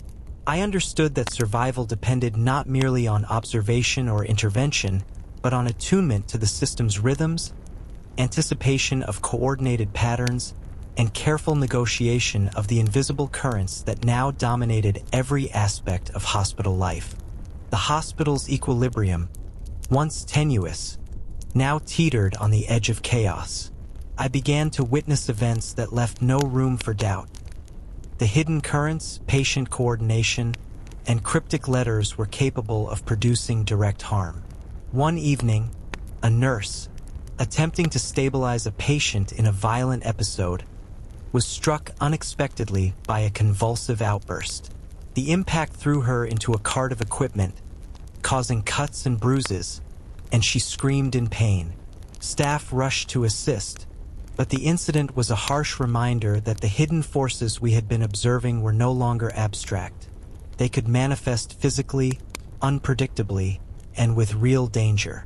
Simultaneously, other patients began exhibiting aggressive behaviors, often directed at staff or each other. One young soldier lunged toward a medic, teeth bared, as if driven by unseen instructions. Only by following subtle cues described in a letter was the incident mitigated before escalation. It became painfully clear that the letters were not merely guidance. They were a lifeline. Staff who ignored or misinterpreted them found themselves facing injury, confusion, or direct threat. The hospital had transformed into a high-stakes environment where knowledge and precise action determined survival. The letters themselves became increasingly urgent, almost desperate in tone. One arrived with a simple yet chilling message: errors compound. Observe patterns closely. Intervention is mandatory. Failure carries consequences. It was clear that the hidden intelligence behind the correspondence was aware of every misstep, every hesitation, and every deviation from expected behaviors. The hospital's environment, patient coordination, and staff actions were all being monitored and influenced, creating a system that demanded near-perfect attention, comprehension, and timing. Environmental anomalies intensified alongside these human threats. Lights flickered violently during episodes of aggression. Monitors displayed erratic yet patterned data, and the temperature would shift suddenly, often coinciding with patient outbursts. Shadows stretched unnaturally, pooling in corners before dissipating in sync with actions elsewhere. It was as though the hospital itself was an active participant, enforcing rules and consequences with precision, amplifying danger when equilibrium was threatened, and rewarding careful observation with moments of stability. Staff stress reached critical levels. Arguments erupted over interpretation of the letters, coordination of patient interventions, and strategies to maintain safety. Some medics relied exclusively on intuition and training, others on the cryptic guidance of the notes. The combination was volatile, and mistakes were increasingly costly.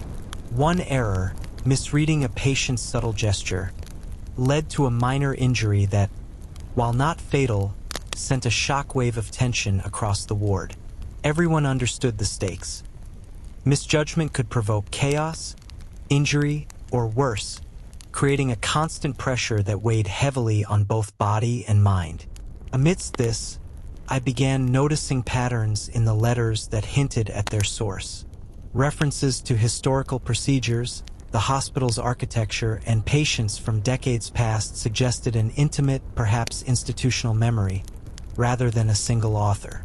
The handwriting and typefaces varied, yet the precision and foresight implied intelligence far beyond any one individual. I started theorizing that the letters were part of a system embedded within the hospital itself, a convergence of human knowledge, archival data, and an unseen guiding force that had evolved over time, maintaining and testing the equilibrium of the institution. This theory gained weight one night when an incident occurred simultaneously across multiple wards. Patients previously unrelated in treatment or history began acting in synchrony, following sequences outlined only after the fact in letters that arrived at exact moments. Staff reacted instinctively, managing crises that had no apparent cause or logic, yet observing the unfolding pattern revealed a coherent design. The letters were predictive, instructive, and reactive simultaneously. The intelligence orchestrating events had foresight, awareness, and control, shaping both immediate actions and future outcomes with chilling precision. In the midst of these escalating threats, I documented every nuance. Patient movements, staff decisions, environmental shifts, and letter instructions. I began creating a map, attempting to visualize the connections, predict outcomes, and anticipate emergent behaviors. It was exhausting mentally and physically, but increasingly clear that understanding these patterns was the only path to maintaining safety. Ignorance, hesitation, or misinterpretation now carried immediate, tangible risks, as the hospital's hidden life revealed itself not as passive observation, but as active engagement, sometimes benevolent, sometimes dangerously indifferent. By the end of this harrowing week, the hospital had revealed itself in full complexity. A network of intelligence, historical memory, coordinated patient behavior, environmental manipulation, and cryptic guidance. The stakes were no longer theoretical. They were immediate, visceral, and unrelenting. Survival depended on acute perception, rapid comprehension, and seamless integration of observation, instinct, and instruction. I understood that the coming nights would challenge every limit of endurance, intellect, and morality, and that the hidden life of this hospital would continue to test us all in ways that were simultaneously fascinating, terrifying, and incomprehensibly precise. It had become impossible to deny what I had long suspected. The letters were the voice of an intelligence, deliberate and purposeful, orchestrating events far beyond the comprehension of any single human being. That realization hit one night with chilling clarity. A patient, previously quiet and withdrawn, began performing a sequence of actions that mirrored instructions from a letter I had not yet received. The sequence was precise, executed with deliberate timing, and it triggered corresponding movements in several other patients across different wards. Machines hummed in response, monitors displayed coordinated patterns, and even the flickering lights seemed to follow the rhythm of the sequence. It was undeniable. The hospital itself, through a network of human and environmental agents, was communicating, organizing, and enforcing a hidden agenda. The implications were staggering. Staff, though unaware of the orchestration, were unwitting participants in this intricate system. Every gesture, every decision, every procedural adjustment affected the balance. Those who adhered to the letter's guidance observed outcomes stabilizing. Those who deviated encountered unexpected chaos, sometimes with immediate physical consequences. I began mapping these interactions, trying to discern logic in what initially appeared to be random patterns. Slowly, a structure emerged, a network of influence, intelligence, and feedback loops, spanning patients, personnel, equipment, and architectural features. Communication among patients themselves also became evident. Subtle glances, hand gestures, shifts in posture, and even vocal intonations appeared coordinated across different rooms. It was not conscious in the traditional sense, but highly effective. One patient's movement would trigger a reaction in another. One gesture prompted a chain of responses that could extend across multiple wards. The system was adaptive, responding to interventions, environmental changes, and human actions with a level of precision that defied explanation. It was clear that the intelligence behind the letters was extending its influence directly through these patient networks, coordinating actions in ways that both stabilized and tested the hospital's hidden equilibrium. The letters themselves grew increasingly sophisticated. Margins contained coded sequences, references to prior events, and annotations that implied temporal prediction. One note read, "Align the chain. Observe subtle deviations. Stabilize before the system corrects itself." It became evident that the intelligence had foresight, anticipating not only human error but also environmental fluctuation and unpredictable patient responses. The letters were both a guide and a regulator, a means of communicating with staff in real time while maintaining the integrity of the hospital's complex, hidden systems. Environmental cues continued to play a role in this orchestration. Shadows lengthened and contracted in coordination with patient movements. Lights pulsed with near-imperceptible timing, and the hum of equipment shifted rhythmically, creating feedback loops that reinforced patterns of behavior. I began to record every subtle anomaly, every flicker of light, every unusual tone, attempting to correlate them with patient and staff actions. Slowly, an emergent picture formed. The hospital itself was not merely a setting, but an active participant, a medium through which intelligence expressed itself, communicated instructions, and maintained order. Tensions among staff grew under this relentless pressure. Arguments erupted over interpretation of the letters, coordination of interventions, and proper response to environmental anomalies. Some medics trusted instinct and training, while others adhered strictly to the cryptic guidance.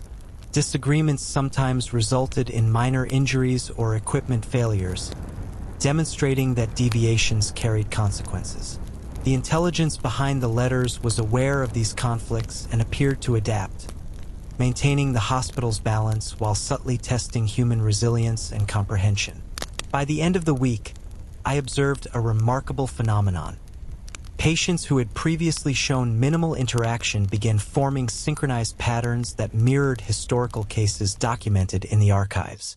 This suggested that the intelligence behind the letters was not only aware of current events, but also deeply connected to the hospital's past, drawing on historical knowledge to shape present behavior. It was as if the hospital's memory, its experiments, procedures, and observations across decades, had become an active force guiding actions, coordinating responses, and enforcing rules in ways that were simultaneously predictive, adaptive, and frighteningly precise. In this environment, survival and understanding were inseparable. I realized that my role had evolved yet again. I was no longer a mere observer or participant. I was now an interpreter, translator, and mediator between the intelligence behind the letters, the coordinated patients, and the staff navigating increasingly hazardous conditions. Each night demanded vigilance, insight, and the ability to anticipate unseen influences. Failure to do so carried immediate risk, as the hospital's hidden systems enforced consequences with both precision and inevitability. As I prepared for another night of observation, the complexity of the hospital's intelligence weighed heavily on me. Every shadow, every gesture, every flicker of light was significant. Every letter was a directive, a test, and a guide.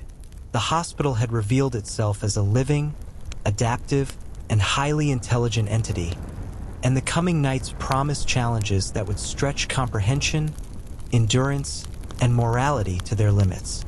The hidden life of the hospital was no longer merely mysterious. It was active, deliberate, and undeniable. It began subtly, almost imperceptibly, but soon the danger became undeniable.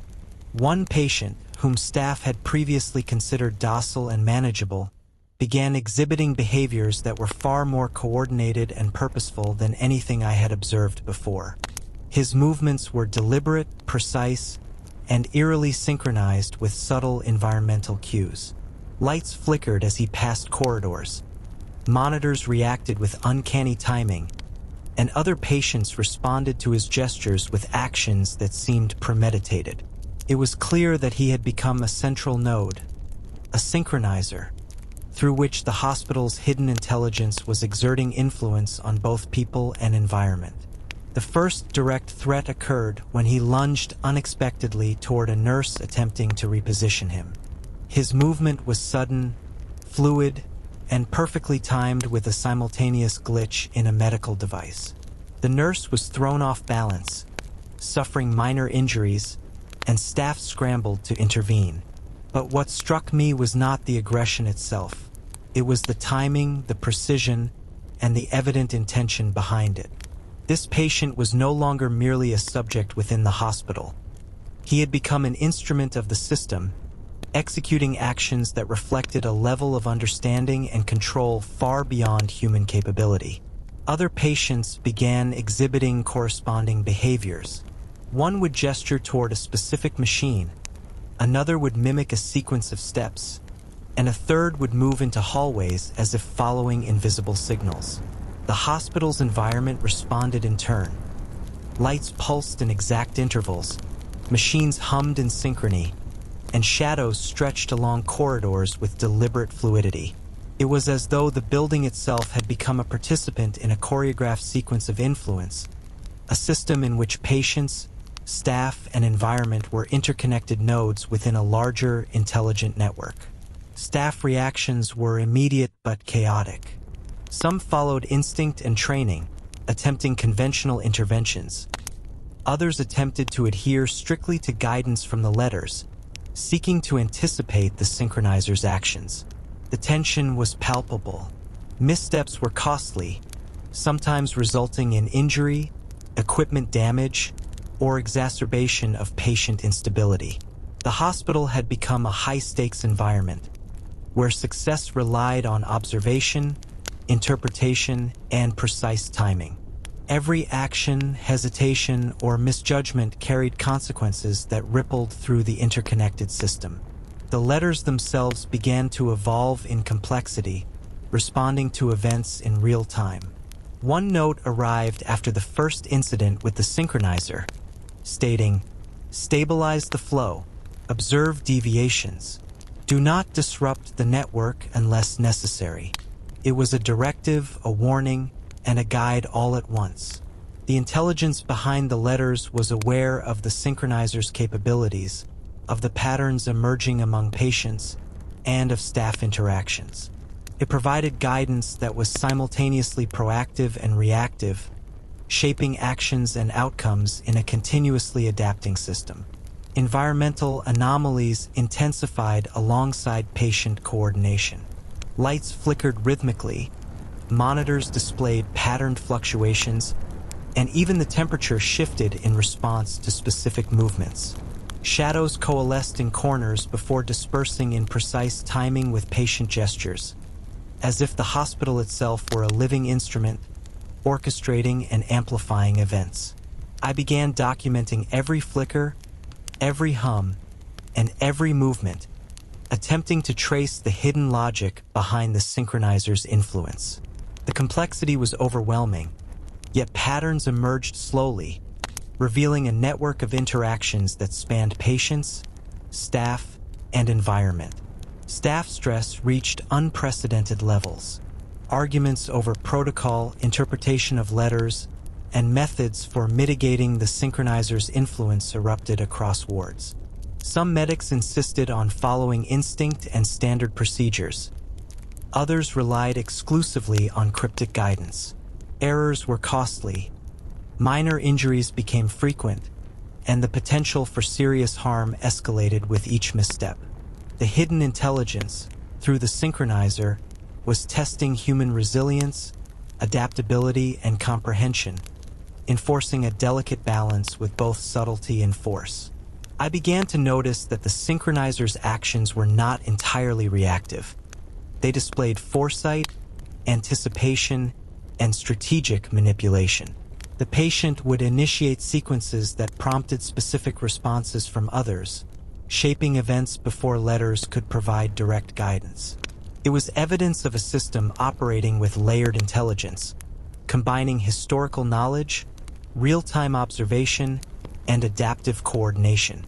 This intelligence had transformed the hospital into a living, adaptive network, with the synchronizer as both agent and conduit, translating unseen directives into observable action. By the end of the week, the hospital had revealed a new level of hidden complexity. The synchronizer had become central to the system, capable of directing patients, influencing environmental conditions, and challenging staff in ways that were simultaneously structured and unpredictable. Survival and comprehension required constant vigilance, pattern recognition, and precise execution. The intelligence behind the letters, the coordinated behaviors, and the hospital's responsive environment had converged into a system that was adaptive, deliberate, and dangerously intelligent. A system in which every participant, including myself, was both observer and integral component.